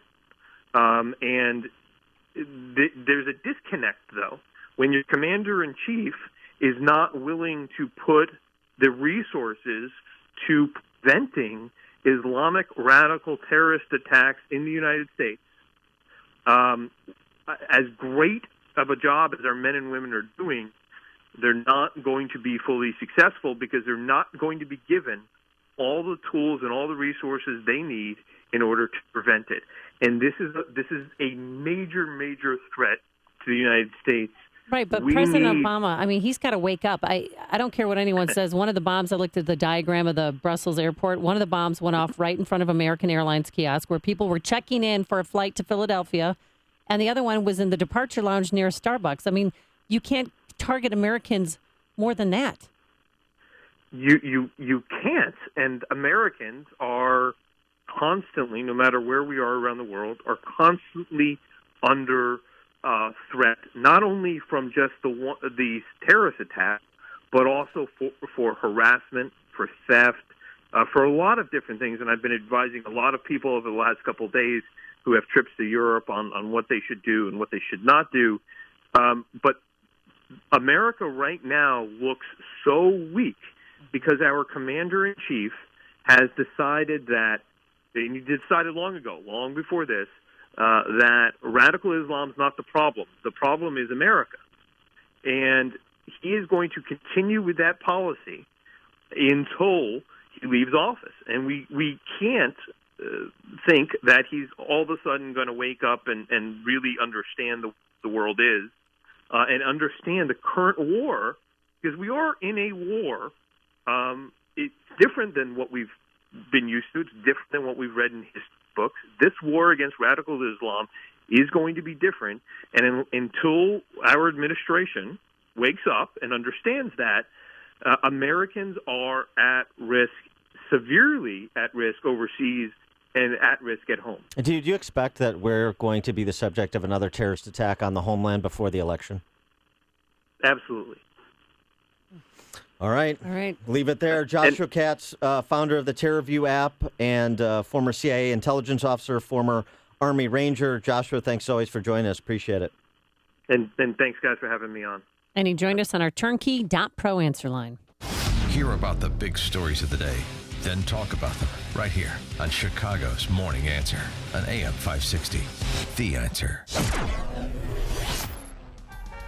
Coming up next, a Southern governor with a sex scandal? What? But first, here's your forecast. Windier as the day goes on with periods of rain mixing with snow, predominantly in the late afternoon, early evening. And if you live up north, you could see anywhere from a dusting to an inch. And then tonight, lows in the 20s. And for tomorrow, mostly sunny, back to normal. Temperature-wise, a high near 46 degrees. Anything normal on the roadways? Here's Jim Telemonte. It's heavy, Amy and Dan, with the rain and fog. The Edens, 29 minutes. Lake Cook to Montrose, outbound 26. The Kennedy, 50 minutes. O'Hare to downtown, outbound 35. The Eisenhower, an hour and 9 minutes. Thorndale to the post office, 52 minutes from Manheim, outbound 48 to Thorndale. Stevenson, with delay starting around Weber Road, an hour and 15 minutes, 3:55 to Lakeshore Drive, outbound 39 minutes. The Rhine is 30 minutes, 95th to downtown. Tri-State, delays are southbound from the Adams Tollway to Irving Park, northbound 115th to Ogden, and from the Eisenhower to the Adams Tollway. Adams Tollway stop and go 59 to 53. Reagan Tollway slow 31 to 59. Veterans Memorial, the Reagan Tollway to St. Charles and Army Trail to 290. I'm Jim Talamonte, the Guardian Security Services Traffic Center. There's that word again, heavy. Why are things so heavy in the future? Is there a problem with the Earth's gravitational pull? Hey, when you buy a new house, you don't buy the first one you see. And when you sell your home, you don't choose the first real estate broker you hear about. You choose the agent backed by the most powerful brand in real estate, and that agent is Ed Lukasik Jr., owner of RE/MAX Professionals. Now, Ed doesn't need to offer gimmicks like promising to buy your home because he can't sell it or 24-hour listing agreements. What Ed does do is offer the promise of hard work and an aggressive, innovative marketing plan to sell your home. Now, the most compelling reason to call RE/MAX Professionals is the best. Ed Lukasik Jr. has sold over 1,600 homes since 2008, giving him the knowledge and experience most agents can't obtain in their entire careers. Now, the average real estate agent closes 7 homes a year. Guess what? Ed sold 229 listings in just the past year alone. So make the right choice. Choose RE/MAX Professionals to list your home. Get an in-person market analysis straight from Ed. Call 630-679-5454. That's 630-679-5454. Sell your house with the professionals. RE/MAX Professionals. On AM 560 The Answer, we talk about the important issues that affect your world. Things like the economy, education, and foreign policy. There's always so much going on in the news that we don't always have the time to drill down and talk about the big ideas behind the big issues. That's where Upstream Ideas comes in. Upstream Ideas, online at upstream-ideas.com, in partnership with the Illinois Opportunity Project, provides the kind of information that informs the policy discussions happening here on AM 560. At Upstream Ideas, you'll broaden the debate, move beyond partisan assumptions, and challenge accepted orthodoxies. In other words, Upstream Ideas goes against the current and thinks upstream. Go online now to upstream-ideas.com. That's upstream-ideas.com. You'll be armed with new information and fresh perspectives to spur you on to make the state of Illinois and the United States of America a bit more free, a bit more just, and a bit more civilized. upstream-ideas.com. CertaPro painters are here for every stage of your life, from moving into a new home, creating the ideal nursery, to reinventing your living space. CertaPro painting experts create the perfect setting while you do life. They came to our home and brightened our walls and our moods so very quiet they wouldn't wake a baby. But the best part? They clean up after themselves so you don't have to do it. And now that spring is here, it is the perfect time to spruce up your home's exterior. Take a look at your home. Do you see chipping, peeling, fading? Well, leave it to CertaPro painting experts to refresh, renew, and protect your biggest investment, your home. Now is the time to call for your free estimate and schedule your exterior painting project. 1-800-GO-CERTA, 1-800-GOCERTA. That's CERTA with a C. Or visit CertaPro.com today, CertaPro.com. CertaPro painters, we do painting, you do life. Each CertaPro painter's business is independently owned and operated. AM 560, The Answer. Dan and Amy, so we've got a Southern governor with a marital infidelity problem, not named Clinton, but he sure responded like Clinton would. This is Bob Bentley. He's the Republican governor of Alabama. He was... Hence the song, Sweet Home Alabama. Is not so sweet for Governor Bentley So at what present. did he do? Tell me about his nefarious activity, please. His wife of 50 years... Oh, no. He's about 73 years old. His wife, Diane, suspected an affair. Oh, no. So she left her cell phone behind in his office to record audio of what took place in her absence. Please don't tell me he's with a 20-year-old, please. No, she's not 20, but she's significantly younger. And also the woman he was having an affair with, his former communications director, Rebecca Mason. Miss Mason's husband, John... serves in the Bentley administration as the director of the governor's office of faith-based and volunteer service. You can't make this stuff up. Here's Governor Bentley on the phone, a recording that was obtained by his wife via her cell phone, then turned over to an outlet in Alabama. You know what? When I stand behind you, and I put my arms around you, and I put my hands on your breast, and I put my hands on your ear, and pull you in real close. I love that too. Put my hands under you. Yeah, talking about patty cake, putting his hands around her and all that. So this was investigated by the former head of the Alabama Law Enforcement Agency, who said yesterday that basically Bentley's mistress was a de facto governor. Governor Bentley made the decision to terminate 4 law enforcement employees whose only crime was doing their job. Another 4 were transferred for the same reason, because they were part of his security detail and saw some of the communications. And so Bentley wanted to move them out before he was discovered. Bentley conceded the affair. Listen to this. Something Clintonian speak here. I made a mistake. By the way, his wife filed for divorce. They're now divorced. This is just coming to light several months after the divorce was finalized. I made a mistake, Bentley said. 2 years ago, I made a mistake. I have rectified that and moved on, saying despite what he was said on the tape, which is I like putting my hands here and my hands there, there was no sexual activity. It was never a physical relationship, said Bentley. Mm-hmm. Fantasizing. It depends upon what the meaning of the word is. Yes. It's news, opinion, insight. This is Chicago's Morning Answer on AM 560. The Answer. And now, a moment of objectivism with your Ron Brook and the Ayn Rand Institute.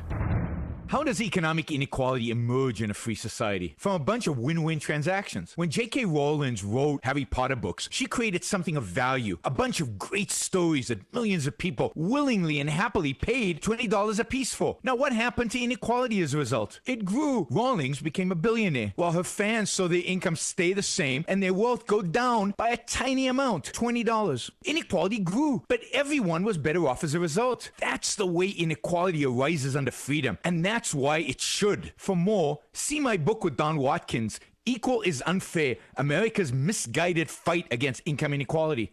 Visit ARIradio.com. From the Ayn Rand Institute, I'm Yaron Brook. This has been a moment of objectivism from the Ayn Rand Institute. To learn more, listen to the Yaron Brook Show, Saturdays at 4 on AM 560, and visit ARIradio.com. Why are Ayn Rand's ideas so compelling? Her worldview, her philosophy, expressed dramatically in her novels Atlas Shrugged and The Fountainhead, embodies the ideals stated by the Founding Fathers in the Declaration of Independence and sets forth the requirements necessary to achieve a flourishing life. She called her philosophy objectivism and said it was a philosophy for living on Earth. Today, decades after her death, objectivism continues to stir debate and inspire passion for the spirit of individualism and the enduring American dream. The following is a paid political announcement. When did Republicans lose their backbone, their guts, their conviction? Some will say they stood up to Obama. That's easy. But who stood up to their own party? That's Marlin Stutzman. Marlin said no to the establishment by voting against John Boehner. And he fought sweetheart deals on both sides by voting against the omnibus. Because politicians refuse to get it done, Marlin authored the only conservative budget that actually balances. And to keep the Washington crowd from getting cozy, Marlin is fighting for term limits to toss the career politicians out. It's not good enough to just vote for candidates who say they're conservative. We need leaders who have the guts to act like one. Marlin knows when Republicans bend, America breaks. Stand strong, Marlin. Conservative Marlin Stutzman for Senate. I'm Marlin Stutzman, and I approve this message. Paid for by Stutzman for Senate. When elderly family require care, you insist on local medical professionals with specialized training in home service and nursing. Alliance Home Service is a leading family alternative to nursing home and institutional care. It's critical to ask the right questions when matching a caregiver to your loved one to maintain the most positive lifestyle for your entire family. Alliance Home Service is among a select group of Chicagoland companies providing in-home non-medical care such as hygiene, medication reminders, activities and companionship, and medical care. All caregivers have the highest level of training and expertise. You'll experience the cost efficiency of in-home care as well as the level of caring you expect from family. Call founder and registered nurse Linda Weiler at 866-227-3459 or alliancecaregiver.com for no obligation family care consultation. Alliance Home Service, our family caring for your family. That's 866-227-3459 or alliancecaregiver.com. Coming up on Chicago's Morning Answer. How about a Trump-Cruz ticket at 8:08? And an alleged sex abuse victim may testify in the Hastert case. We'll explain. But first, here's Mike Scott. A cloudy, rainy, and foggy day. WIND Chicago News Time is 8 o'clock. Fox News Radio. I'm Dave Anthony. He's still behind bars in Belgium, but there was a hearing today for Salah Abdeslam, the Paris-attacked suspect captured last week. He has decided he wants to return to France. The phrase that was used in court this morning was as quickly as possible. Obviously, there are legalities to be gone through here in Belgium. It can't just happen today. The case has been postponed now until April the 7th. Sky News' Enda Brady outside the court. Abdeslam's lawyer says his client claims not to have known about Tuesday's terror plot. Fox's Jessica Gallagher live in Brussels. Dave, the state broadcaster here in Belgium, claiming a second attacker is at large after taking part in Tuesday's bombing here in Brussels. The suspect is seen on surveillance footage wearing a black hat and white jacket, carrying a large bag. There's been conflicting information about the number of suspects in the blast. This is Belgium is in its second day of mourning. The Brussels airport remains closed until at least Saturday, and the only international way into and out of the capital is on the train out of Brussels Mid-East Station, which has increased security. Dave. Jessica, Iraqi forces today launched an operation to take back the city of Mosul from ISIS, as Iraqi media reports an airstrike destroyed a missile-making facility, killing 35 Islamic militants. The snow keeps coming down from Iowa to Michigan, the same storm that dumped on Denver. Hundreds of plows have been on the road for more than 24 hours now, but it could take another day or two for them to clear the roads. Many of them are clogged with more than 2 feet of snow and dozens of stranded cars. 7.5 hours on the road, still stuck right in the same spot, ain't moved 6 inches. The Red Cross opened several emergency shelters overnight for those drivers. In Denver, Brenda Stewart, Fox News. Another city has a water crisis. People in Donaldsonville, Louisiana, are told not to drink what's coming out of the tap because of chlorine dioxide levels in the water, 4 to 5 times beyond EPA guidelines. Kids and pregnant women could be most at risk. Fox News Radio, fair and balanced. Rain and fog, winds out of the north at 10, 8:02 on AM 560. The Answer. Good morning. I'm Mike Scott. The Illinois Supreme Court will deliver an opinion on the constitutionality of a state law bailing out 2 of Chicago's underfunded pension programs. Civil servants and laborers impacted by the law claim it violates the state's constitutional protection against reducing promised benefits. Municipal and laborers' funds are about $8 billion short of what's needed to cover benefits. By the way, that law did not address city police and firefighter retirement plans. Chicago Teachers Union approves a plan to close down the city schools April 1 to try and bring attention, they say, to education funding and contract issues. Union delegates voting in favor of that plan Wednesday. At least one person is dead after a series of shootings in the Chicago area. Several others hurt when gunfire erupts in the Rogers Park, Uptown, and Little Village neighborhood and outside a daycare in the Back of the Yards neighborhood. Maintenance workers at Archer Daniels Midland's bioproducts plant have voted against joining the Bakery, Confectionery, Tobacco Workers, and Grain Millers Union.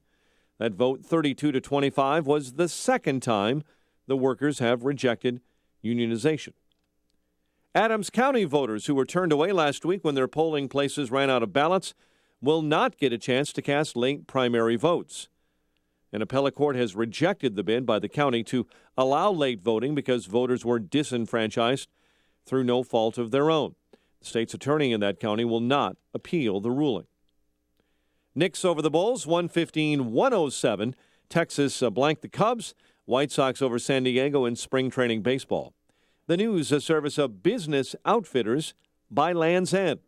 There's an old saying, you never get a second chance to make a first impression. It's true. Business Outfitters by Land's End makes it easier than ever to look your best, so you always make a great impression. Business Outfitters by Land's End. They supply confidence. Shop now at business.landsend.com. 8:04, time for the AM 560 Business Beat, a service of Turnkey.pro.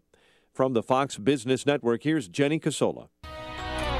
From the Fox Business Network. Like the Starbucks loyalty program, the coffee chain is coming out with a special prepaid Visa card. Use it even outside Starbucks and you'll earn stars on the program. The new prepaid Starbucks Visa will be available before the end of the year. Business consulting company Accenture is reporting higher earnings this morning, and its numbers were better than Wall Street expected. Volkswagen lawyers will be back in court today in San Francisco talking about what it's doing to fix diesel cars involved in the emissions cheating scandal. The federal government is suing VW. An activist hedge fund wants to shake things up at Yahoo, including changing its board. Starboard says it is offering its own 9 candidates for Yahoo's corporate board. Starboard wants Yahoo to sell its core business. Verizon and Time are said to be possible buyers. The Dow was down 79 Wednesday. With the Fox Business Report, I'm Ginny Cosola. 8:05 in Chicago, and a check of traffic and weather on the way next on AM 560. When I was broke and dumb, I would say I can afford it. Dave Ramsey. What I meant was I thought I could pay the payment. Then I started talking to rich people. When rich people say I can afford it, you know what it means? It means they have the money to write the check and buy the thing. They actually can afford it. People say, I can afford that car. My first question is, does that mean you have the cash to write a check and buy the car? Because otherwise you cannot afford the car. The Dave Ramsey Show, weeknights starting at 7, right before Michael Medved at 10. Presented by Wintrust Community Bank on AM 560. The Answer. I've been teaching organic chemistry for the last 17 years, so I'm pretty good with complex calculations. But when I started thinking about my retirement, I was pretty stumped. Luckily, I have TIAA as my financial partner. Together, we retrosynthetically analyzed my financial future, which is organic chem speak for we figured it out. See how we're helping those who do good do well at the new TIAA.org. TIAA, created to serve, built to perform. I'm Nick Soboleski, a Select Quote agent with a true story that could save you hundreds of dollars a year. A woman named Linda just called. Her husband, Ray, has a $300,000 group life insurance policy, but is changing jobs and can't take it with him. Well, I impartially shopped the highly rated term life insurance companies we represent and found Ray, who is 41 and takes medication to control his cholesterol, a 10-year, $500,000 policy for under $26 a month. That's almost twice the coverage for less than half of what he had paid. If SelectQuote hasn't shopped for your life insurance, you're probably paying too much.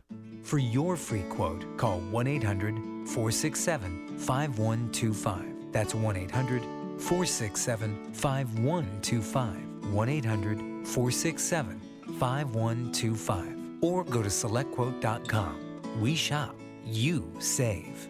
Get full details on the example policy at SelectQuote.com/commercials. Your price can vary depending on your health, issuing company, and other factors not available in all states.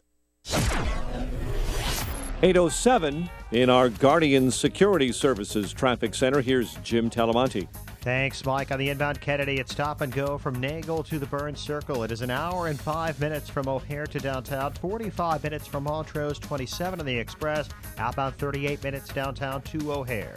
Eden's 25 minutes, Lake Cook to Montrose, outbound 30. The Eisenhower, an hour and 12 minutes, Thorndale to downtown, 52 minutes from Manheim. Outbound 45 to Manheim, an hour and 3 minutes to Thorndale now. Stevenson, an hour and 15 minutes, 355 to Lakeshore Drive, outbound 44 minutes. Ryan is 30 minutes, 95th to downtown. Tri-State southbound delays, the Adams Tollway to Irving Park, northbound from 115th to Ogden, and it's slow from the Reagan Tollway most of the way to the Adams Tollway. Eastbound Adams Tollway heavy, Barrington to 53 and 2E to the Tri-State. Reagan Tollway slow 31 to 355. And Veterans Memorial stop and go I-55 to the Reagan Tollway and Army Trail to 290. Traffic answers when you need them most. I'm Jim Talamonte, AM 560, The Answer.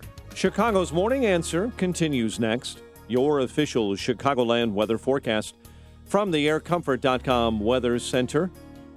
Let's get the latest with our meteorologist, Kevin Snyder.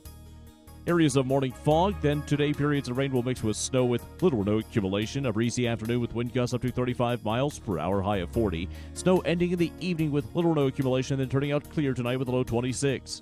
I'm Kevin Snyder on AM 560, The Answer. 37 at O'Hare, 39 along the lakefront. Next news at 8:30. And Chicago's Morning Answer with Dan and Amy continues next on AM 560, The Answer.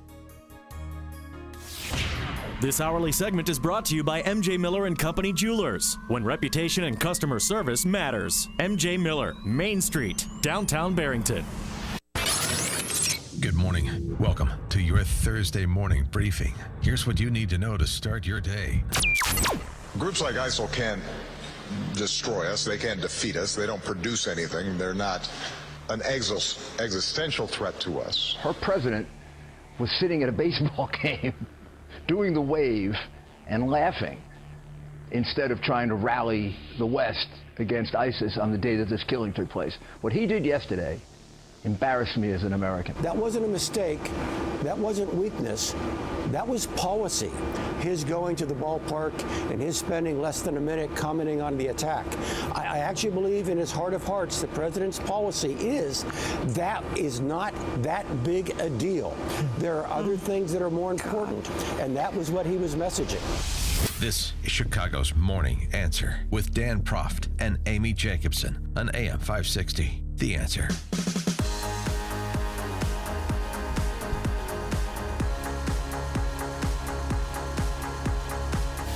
Good morning. What up, Dan and Amy? So, talk of a Trump-Cruz ticket would end the race, bring people together, make you people, eliminate the need for Paul Ryan to give a cliche-ridden speech, all kinds of upside. Yeah, it'll make you guys embrace Trump a little bit more if he aligns himself with Ted Cruz, right? Perhaps, yeah. Conservative intellectuals may be able to stomach Donald Trump a little bit more. But hold the phone. Hold the phone. Fox News has a poll out this morning, national poll.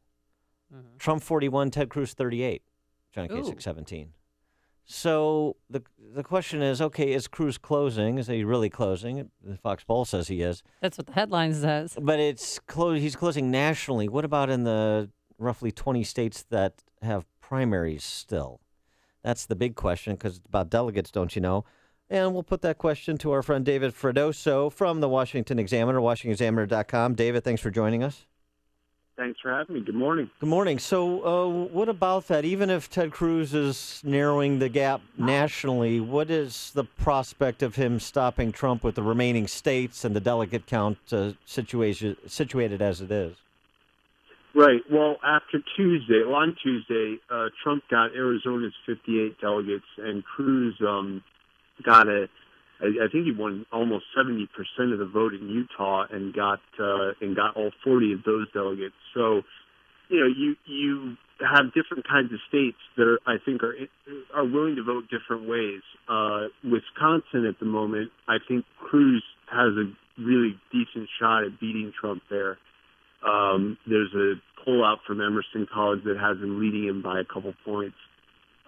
Nebraska is another one that's winner take all, where Cruz I think he could win. And, there are going to be a couple more of those.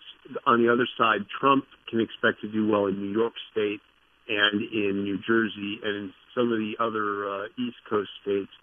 But those also don't divide their delegates in a way that will benefit the winner quite as much. So it's important to, it's going to be a really close finish as to whether Trump gets to 1237, the number he needs, or if he gets close to it, or if he's far enough away that there aren't good chances for him to get the nomination on the first ballot. David, we're learning this morning that Governor Scott Walker will be publicly backing Ted Cruz either sometime today or tomorrow. Do you think that will have an effect with him in Wisconsin? I do. I think that, Walker is not necessarily the most popular figure in Wisconsin overall at the moment, but he is well-liked among Republicans in Wisconsin. And, someone that a lot of people thought, frankly, had a good shot at being the next president. He wasn't ready for it, clearly. But I think that a lot of people will, especially if Walker has something to say about Trump, like, hey, you really have to be wary of this guy. I think a lot of people, that's been what's missing for a lot of people this year, has been that voice in their head that says, hey, hang on a second, I know that this sounds attractive for some reasons, but you need to watch it. That media voice hasn't been there for the most part among trusted conservatives who do have positions in popular media. Well, so if Wisconsin turns out to be the anti-Trump force's little bighorn and Trump continues to roll along, is it time then after April 5th to move this thought experiment from simply a thought experiment for op-ed writers to a substantive discussion, the thought experiment being a Trump-Cruz ticket? I don't think Cruz is interested in that. And, I think associating oneself with Trump, especially in that way, will have long-term consequences for anyone who does it. And I suspect that Trump is more likely to pick someone who's out of politics, like Mike Huckabee or Scott Brown, the former senator from Massachusetts. I got one. What about this one? I suggested this before because I think it fits Trump's brand, and it would be interesting. James Webb, former Democrat senator from Virginia. I don't think Webb would be interested, to be honest. But I agree on paper it would be an attractive choice for Trump to make. I didn't like either of those names, Huckabee or Brown. What about John Kasich? I don't think Kasich is interested either. I think Kasich does want to be president someday. I don't think he ever will be, but I don't think becoming Trump's vice presidential candidate is a way to advance in politics at all. I think it's toxic. It will destroy whoever takes it. What was the purpose of Paul Ryan's speech yesterday, that is? Right now, the House and Senate leadership both recognize that if Trump is the nominee, they're going to lose a lot of seats and probably their majorities. So they, I think, are trying to develop a separate base of publicity and kind of get their faces on television more, so that they can run campaigns separately from whatever assuming Trump gets the nomination, they can run a separate campaign that does not turn people off the same way, that won't be tied directly to as directly to Trump as they will be if they just kind of run as a one-party ticket. So I think they're kind of hedging their bets here in case Trump gets the nomination, trying to make sure they don't get wiped out. Yeah, no, I mean, I understand contingency planning, and that makes some sense. But is there a little bit of overreaction on the prospect of a Trump nomination as well? I mean, look, his numbers are not materially different than Clinton, which is to say they're both bad. But here's the other thing. In 2012, for the first time ever, I believe, you had black turnout higher than white turnout as a percentage of the population. I think it's going to be very difficult for Clinton to, as unpopular as she is, to motivate the kind of coalition that Barack Obama was able to keep together for 2 election cycles substantially. And Trump, if Trump gets, Romney got 59% of the white vote. If Trump gets back to low 60s, then he wins this thing going away. Okay, so 2 things.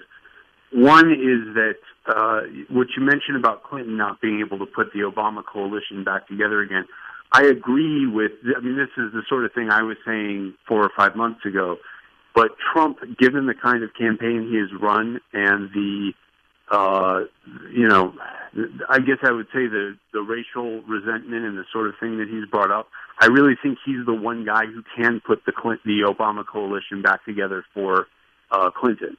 And so I would not feel a lot of confidence in saying now what I was saying before both Trump becoming the likely nominee and before he had said a lot of this stuff.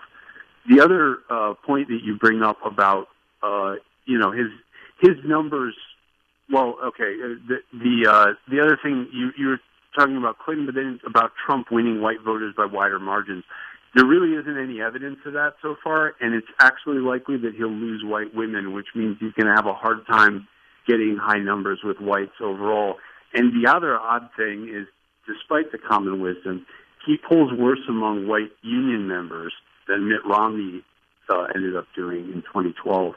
So it's food for thought. I know that I'm kind of anti-Trump, but the data all support the conclusion that this is going to be an atom bomb on the Republican Party if he ends up getting the nomination. Do you think, though, if Hillary Clinton gets a strong, maybe African-American or Latino running mate, that might help her get the Obama base back? It could, yeah. It could. Between that and fear of the Trump presidency, especially with the Latino base.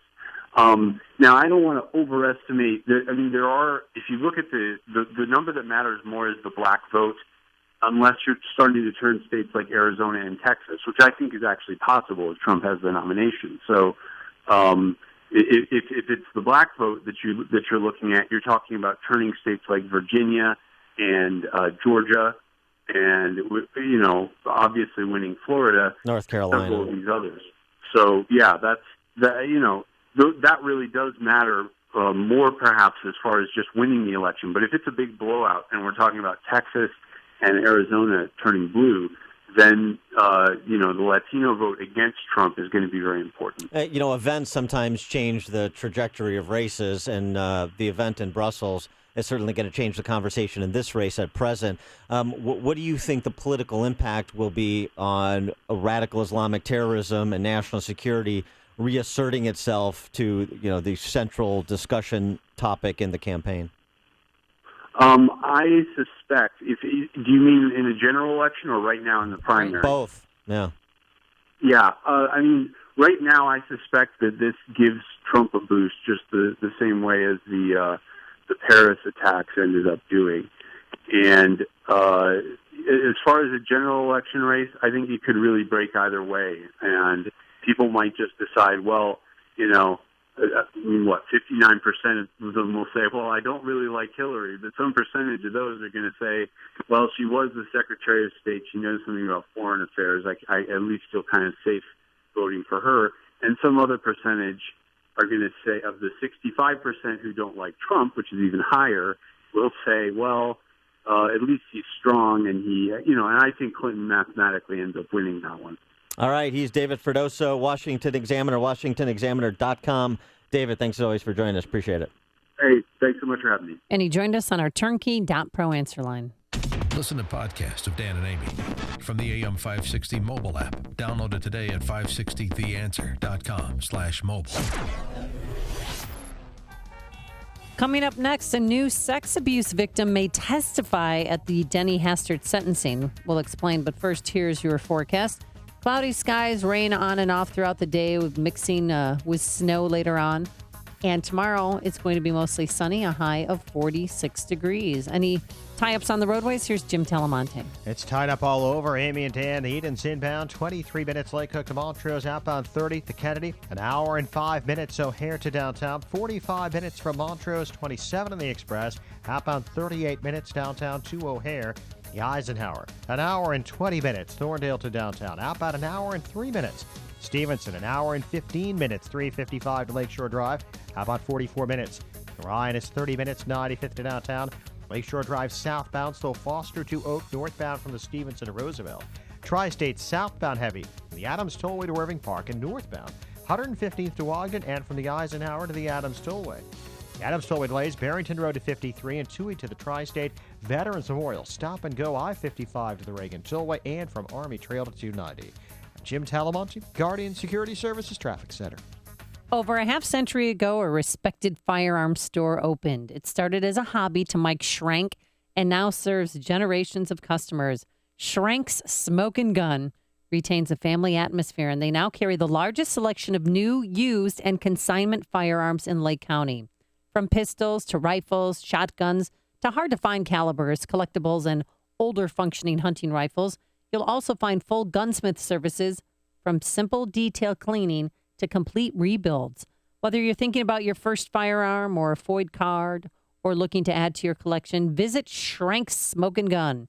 If you already have a firearm to sell, their sale was so successful that they actually need your firearms. And if you love cigars too, well, you will find your favorite in Schrank's humidors along with a broad selection of pipes and tobacco.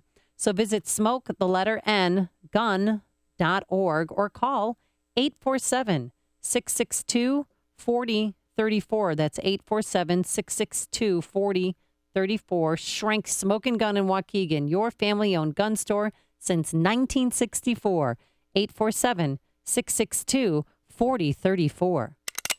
Boom! Congratulations to all who took the Balance of Nature New Year's Challenge. Success stories are pouring in. So many people have been helped through this incentive that I have asked Balance of Nature to continue this challenge for as long as possible. I do feel slightly better. I can't explain it. It's like underlying. I can't explain it. I broke my leg twice, my left leg, and it used to bother me, but now it's not bothering me that much. I mean, I also bowl on Friday nights. I mean, it used to kill me, but now I find that I could do that and without being in any discomfort. Good health is just a phone call away. What are you waiting for? Call now and take the health challenge to get a free month's supply of Balance of Nature. Call 1-800-2468-751. That's 1-800-2468-751. Or go online to balanceofnature.com. Use promo code CHICAGO. Join the millions of people who have switched. The Sprint network is faster, more reliable, with better coverage than ever. To celebrate, we're extending our 50% off promotion so you can save 50% on most Verizon, AT&T, or T-Mobile rates. Can't get enough 50% off? Save 50% again on a deal that's amazing. Get the new Samsung Galaxy S7 when you get another Galaxy S7. Plus, get the newest Galaxy every year with Galaxy Forever, only from Sprint. And to make it easier, we'll even cover your cost to switch, up to $650 per line. This special offer is available for a limited time only, so there's never been a better time to switch. Hurry, visit a Sprint store at sprint.com/GS7 to learn more. Offer coverage not available everywhere. Excludes taxes, surcharges, add-on, and premium content. Subject to new port activation fee and credit. See website for eligible plans. Savings until 2018. After pay full amount. Requires 24-month leases with new line or eligible upgrade. Service credit is monthly. Early termination of lease service terms apply. Galaxy Forever is after 12 lease payments and does not guarantee price or phone selection. $650 reward card after online registration. Phone turn-in restrictions apply. AM 560, The Answer. Dan and Amy. So this time I agree with the delay in the Denny Hastert sentencing because of an individual D that may be testifying at that sentencing hearing. Yeah, so yesterday we learned that they postponed because individual D, as the prosecution say, is an alleged victim, a victim of sexual abuse. And he's thinking about right now whether or not to testify. He had a business obligation. He was out of town he's going to be out of town, I should say, for the April 8th sentencing. So they're going to postpone it. But listen to this. The prosecution described it as this. He's not 100% certain he wants to, but individual D is a very unique witness who we're trying to be sensitive to because he's in a very difficult position. So what does that mean? I mean, we have individual A, who is getting the hush money from Denny Hastert. We have Steve Reinboldt's sister, who wants to also testify at his sentencing. Now we have individual D, and on top of that, we also have another sister of an alleged victim who wants to testify at the sentencing hearing. Yeah, well, so as we suspected, if you're a sexual predator, there's never just one victim, particularly if you got got away with it as long as Denny Hastert allegedly has. And look at all the access he had to the children. Wrestling coach. Yes. They went on trips. He was in charge of an explorers club, and they spent many nights in the Bahamas together, sharing one room with 8 boys. And this is why there is not justice in this case with the structured withdrawals charges to which he is pleading out. If there is not a full allocution in which Hastert explains or somebody else explains for him the underlying reason for paying the hush money. I want the allocution from Hastert, preferably. And if that means if he's not going to do it and others testify, then that's fine. And the judge should take that into consideration, and they should push for the max sentencing. No year and a day. No slap on the wrist. He should go away for the rest of his life if the underlying crimes, which were not covered because of statute of limitations problems, were the basis for which he committed the crimes of the structural withdrawals and the paying of hush money. The point is justice in this case. Yeah, but he can only be sentenced for the crimes that he's been pled out guilty to. They can't retry him. There's right. And what's the maximum penalty for each of the crimes that he pled out to? 10 years 10 each. years. But yeah, they're saying he'd probably get home confinement, possibly. And a judge has the option to not provide home confinement. The judge can sentence within the maximum allowable sentence for the crimes to which Hastert pleads to. And that's what should happen if it comes to be clear what we suspect to be true. Well, the sentencing hearing is April 27th. I already signed up to go there and be there in the courtroom. But Thomas Breen, Hastert's attorney, wants just a written statement from the victims read. He doesn't want them to appear in court. Yeah, I bet he doesn't. There's only one radio show in Chicago talking about today's biggest stories and telling you what they really mean. That show is this one, Chicago's Morning Answer on AM 560, The Answer. Grandview Capital buys homes. If you have a home to sell and it has problems, we will make you a no-obligation cash offer and close fast. If your home is badly outdated, we will buy it. Water damage, mold, or junk up to the rafters, we will buy your home as is. If you have a home that is vacant or soon to be, and you want to avoid the exhausting and stressful ordeal of maintaining it, paying taxes on it, or attempting to sell it, let Grandview buy your home today. We'll give you a fair offer with no obligation, pay you cash, and close on your timetable. Leave the stress and the mess to us. To sell your distressed or vacant home quickly with no commissions and without repairs, call Grandview at 1-800-USA-HOMES. We will buy your home today. Call 1-800-USA-HOMES or visit gvcproperty.com. That's gvcproperty.com. Call the name you can trust, Grandview Capital, accredited by the Better Business Bureau. Hey, let me introduce you to my really good friends at Guardian Security Services. Talk about passion. Man, these guys get it. They provide on-site security officers to a wide variety of businesses in Chicagoland. Gated communities, colleges, financial institutions, you name it. Guardian Security Officers are on-site forming lasting relationships. They're so passionate about exceptional service, their client retention ratio is over 95%, and they just celebrated operated 41 years in Chicago. They thoroughly screen every applicant, typically only accepting 5 out of 100 officers. They hire the best, so you have the best. Easy to reach and backed by a 24-hour service center and exceptional training. If you're unhappy with your on-site security or door staff or anticipate a need in the future, man, contact Guardian Security Services. Tell them Joe Walsh sent you. Call right now, 708-385-3300. That's 708-385-3300. AM 560, The Answer. Coming up on Chicago's Morning Answer, students terrorized by a Trump 2016 markings. I'm not kidding. We'll tell you where it is and what happened. And Michelle Obama recounts being traumatized by men who whistled at her because of the way she looked. Oh, wow. At 8:38. But first, into the newsroom we go. Here is Mike Scott. Amy and Dan, good morning. Good morning, everyone. Rain and 39 degrees, winds north at 10. Search continues for a suspect in this week's deadly bombings in Brussels. At the same time, multiple media reports indicate that Najim Lakraoui has been identified as one of the 2 men who blew himself up at the Brussels airport on Tuesday. We're awaiting more word from Belgian prosecutors on that front. Meantime, the European Union told Belgian authorities to fix gaps in the country's border security weeks before the suicide bombers attacked the airport and a metro subway station. Several Americans are still unaccounted for after the attacks in Brussels, including 2 New York City siblings and a couple from Nashville.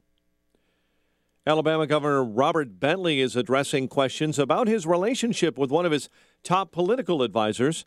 He says he never had a physical affair with Rebecca Mason, but admits he did say inappropriate things. The governor also has ruled out resigning.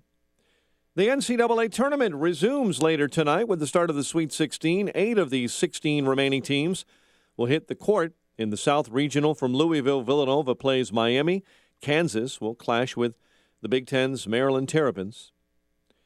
The Illinois Supreme Court announces it will deliver an opinion today on the constitutionality of a state law to bail out 2 of Chicago's underfunded pension programs.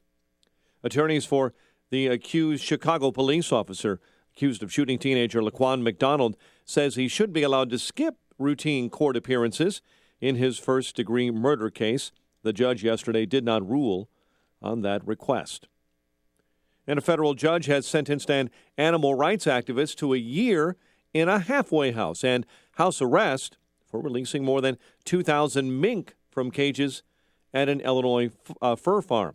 Tyler Lang and another man were accused of vandalizing the farm in Morris in 2013. Knicks beat the Bulls 115-107. The news service of Amtrak. Once-in-a-lifetime journeys depart daily. See where the train can take you.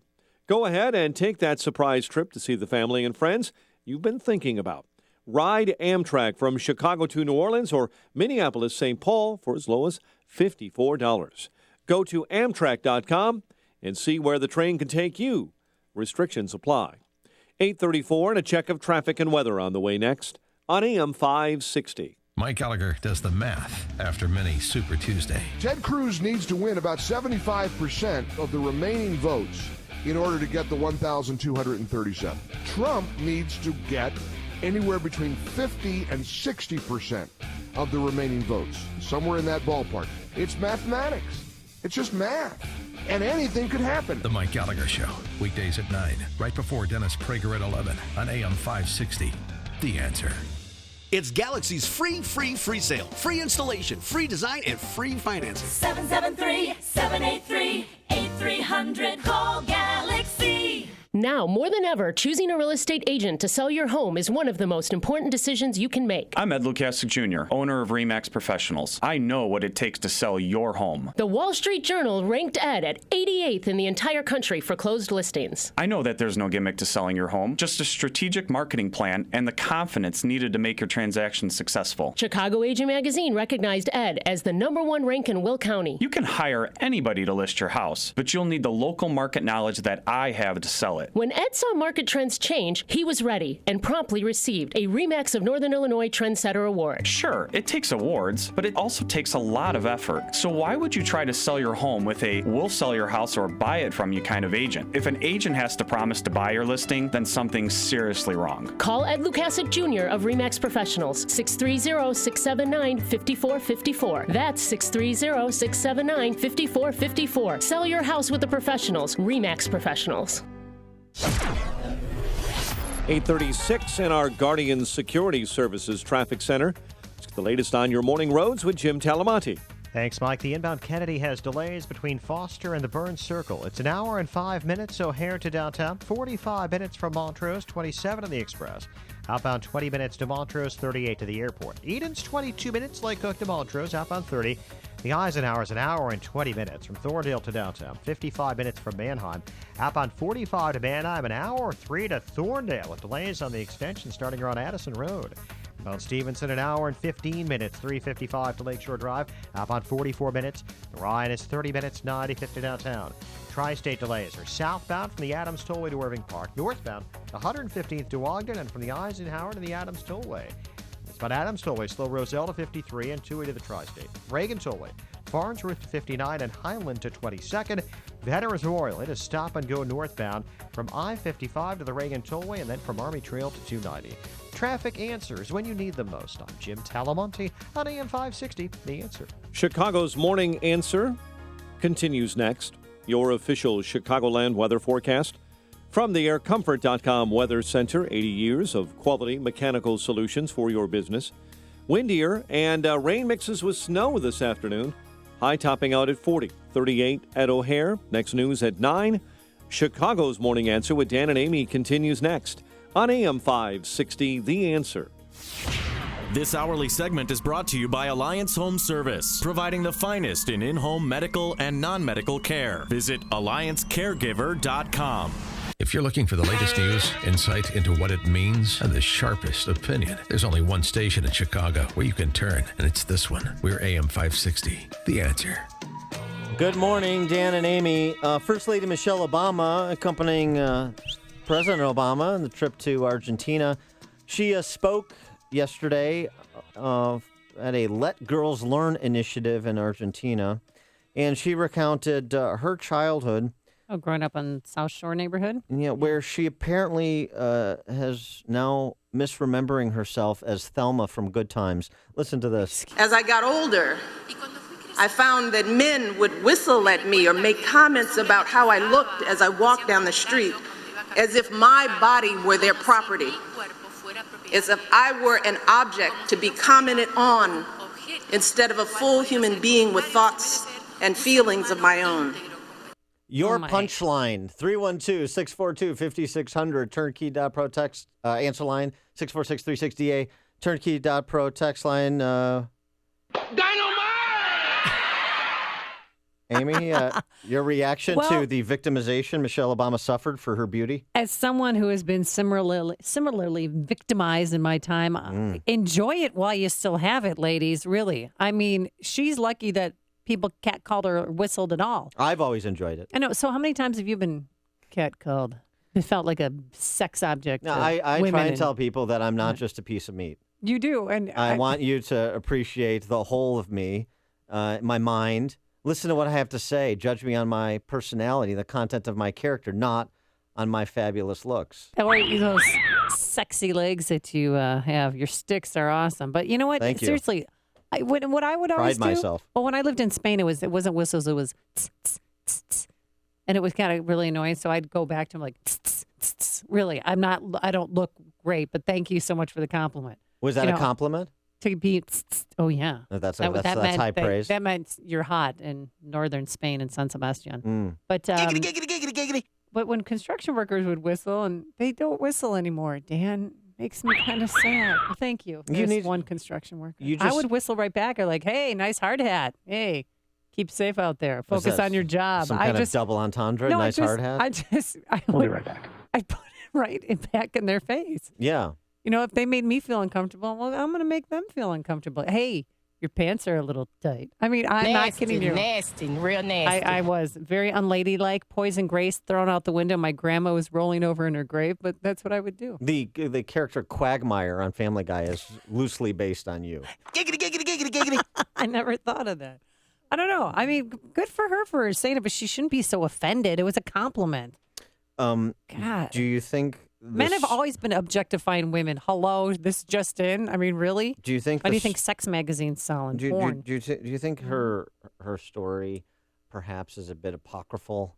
What do you mean? That it didn't actually occur? Oh no, I've seen Michelle Obama in the locker room at East Bank Club. I think she's pretty. I think she's a gorgeous woman, and I know a lot of people that work here disagree with me, but I think she's pretty, and I can see why they catcalled her. But she shouldn't be so offended and self-righteous and, the indignation. How could they do that and objectify me? That's been going on since the beginning of time. Well, let me just say People used to make money off of that. Prostitutes, the oldest profession. Let me say this. If you enjoy being catcalled and you're lamenting that the catcalls don't come anymore, wherever Michelle Obama was being catcalled, that's where you should go. Who wants to take a field trip down south today? Bob and Waukegan, you're on Chicago's Morning Answer. Yeah, I got news for Michelle. She's not all that. She's Sophia Vergara. She's not. With her overbite, she looks like she's been chasing parked cars. Oh, see, that is so rude. That constitutes a catcall, though. But that's the opposite of a catcall. I suppose. Yeah, baby. Yeah. Do you think she's good looking? Who doesn't think Michelle Obama's good looking? 312-642-5600. We don't have enough phone lines for that question. Stop it. Sean in Elmwood Park. Oh, boy. Here we go. Oh, boy. Well, if guys are whistling at Michelle Obama, maybe she used to park cars at the Baton Club, because that's the only kind of guy that's going to whistle at Michelle Obama. And if it was in the 90s, no one was whistling at you. They're yelling, rebound, Ewing, box them out. That's what they're yelling. Thanks for the call, Sean. That is. Verlin. Come on. He's listening. I want to know what he thinks. Well, if he thinks Michelle Obama is good looking, all right. Please. Verlin on the south side. You're on Chicago's Morning Answer. Well, that's not the comment that I called for, but if you want to know what I think about Michelle Obama, I've always had this debate with people at work. I think she's average. But I'm not going to say she's ugly. She's just average. I think she's about maybe a 7. Now, okay, Donald Trump. No, but what I really called to talk to you about, Dan, you made a comment on the last hour that I feel is an excuse. So Ted Cruz can use his excuse for Ted Cruz to use his heavy-handed approach on the Arab community. You know, as a black man, I can relate as far as occupation of the black community by the police, and that's not the way to go about it. Matter of fact, they don't hang on street corners. If you put police over there, all they're going to do is hide deeper in their apartments. You're not going to catch them that way like you catch common criminals. An expert called on your show and told you that yesterday. You're violating their civil rights, and you're just going to make them more upset with America. And that's going to be their tool to recruit more people into ISIS and whatever. All right. You guys are going about it the wrong way. Thanks for the call, Verlin. I want to get back to Michelle Obama. Joe in Willowbrook. Hi, Dan, Amy. Isn't Michelle Obama the same person when she was trying to persuade people to bring the Olympics to Chicago? I think in her speech she said she remembered sitting on her father's lap watching Carl Lewis win the Olympics. Well, if I recall, she would have been over 20 years old sitting on her father's lap watching the Olympics. Give me a break. Thanks for the call, Joe. It was a tight-knit family. Okay. Switching gears, I want to get this in. Wait, but quick, we have a text message. Speaking of cat calling, what happened to Amy's cat show? Thank you. What happened to Amy's cat show? Bye, Felicia. Text from 630 must have been Grady checking her out. Cowboys whistle at the herd all the time. Rude. You can't read that other one. Yeah, can we get a Hillary bark? Yeah, that would be appropriate because Hillary may be catcalling. Right. All right, I got to get this in, a little campus watch, because we've got some schools we got to knock off the list for Peyton and Eli. I want to start at Columbia, and I'll let you get to Emory. Thank you. Columbia, this op-ed in the Columbia Daily Spectator, I know you let your subscription run out, but The kids over at Columbia, this is Columbia in the Ivy League, not Columbia downtown Chicago. So again, Ivy League schools, the worst examples. Responding to the terrorist attacks in Brussels, Columbia's vigils and memorial services allow us to mourn victims and condemn terrorism. Moving forward, however, they should condemn not only terrorism, but also the specific Islamophobic attitudes and policies that facilitated the recent attacks. The victims are the perpetrators, and the perpetrators are the victims. That's academia.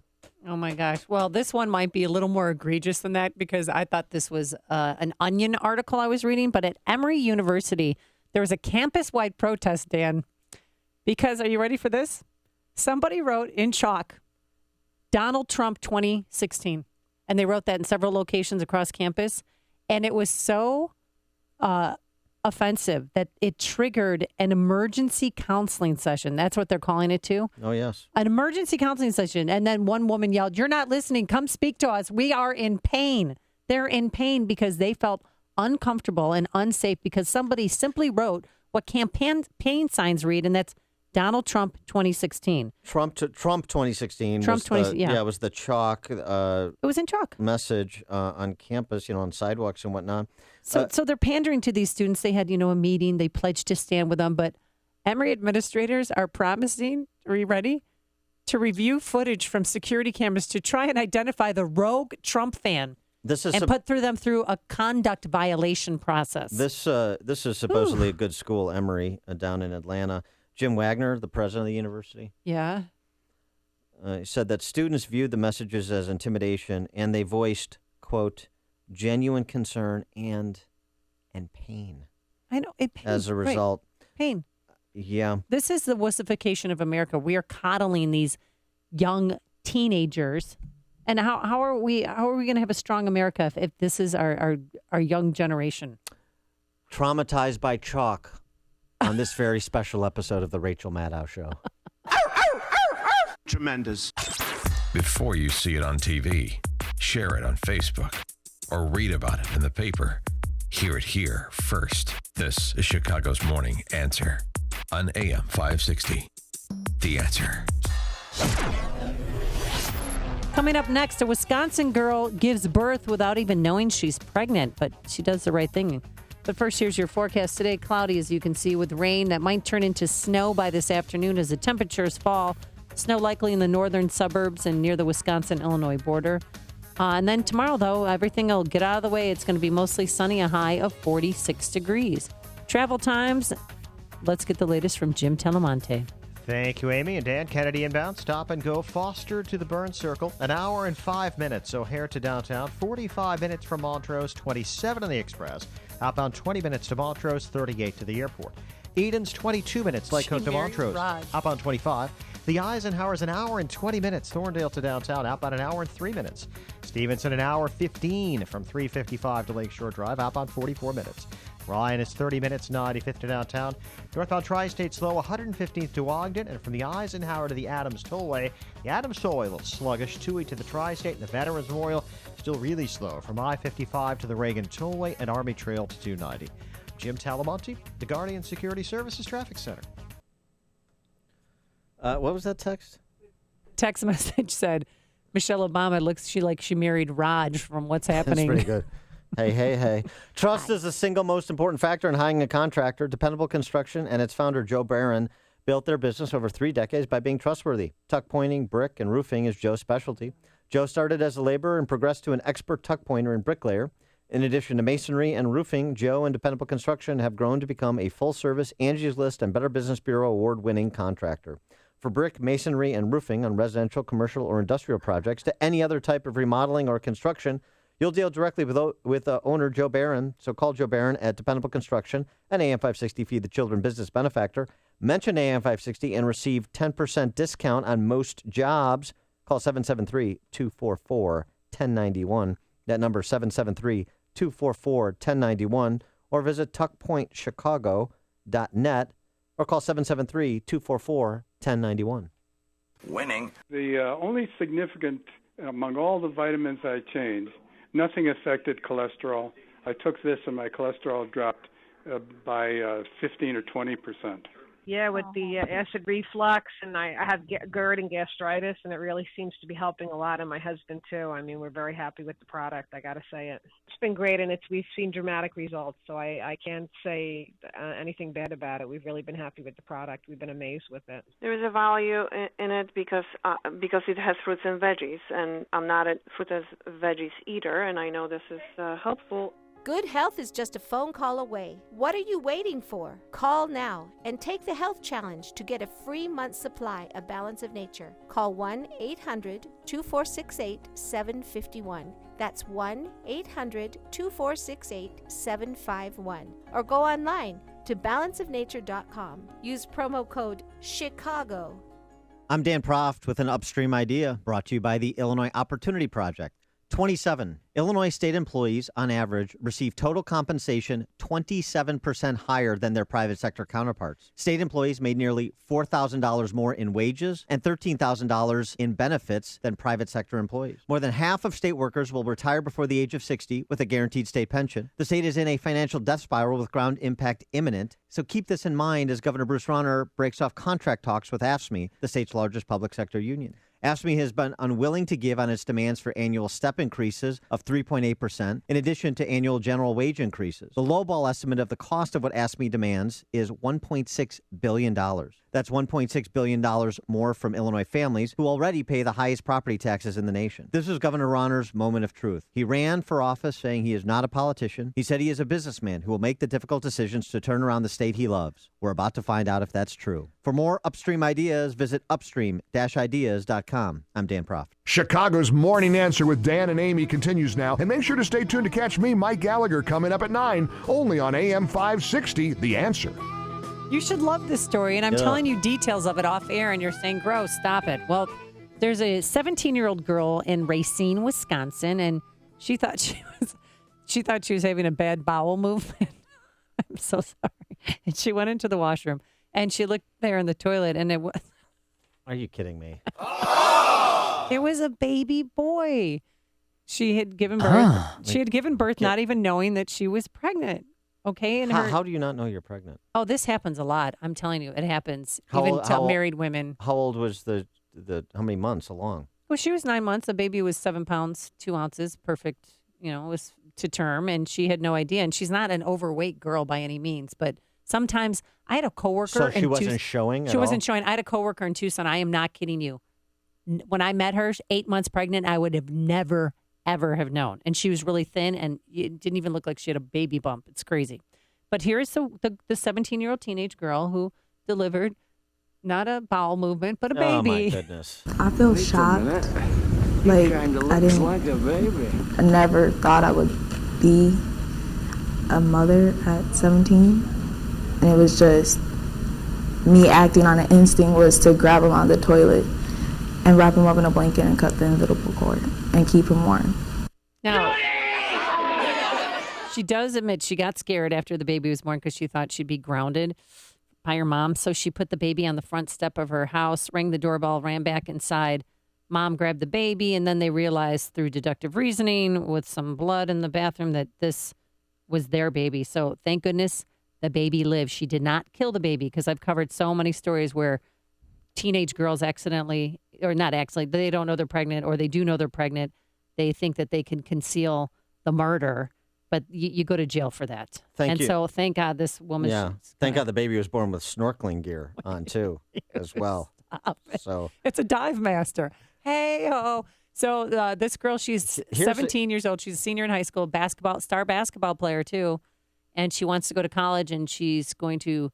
They were supposed to go on college campuses this weekend for a tour, but she can still go to college and have a baby.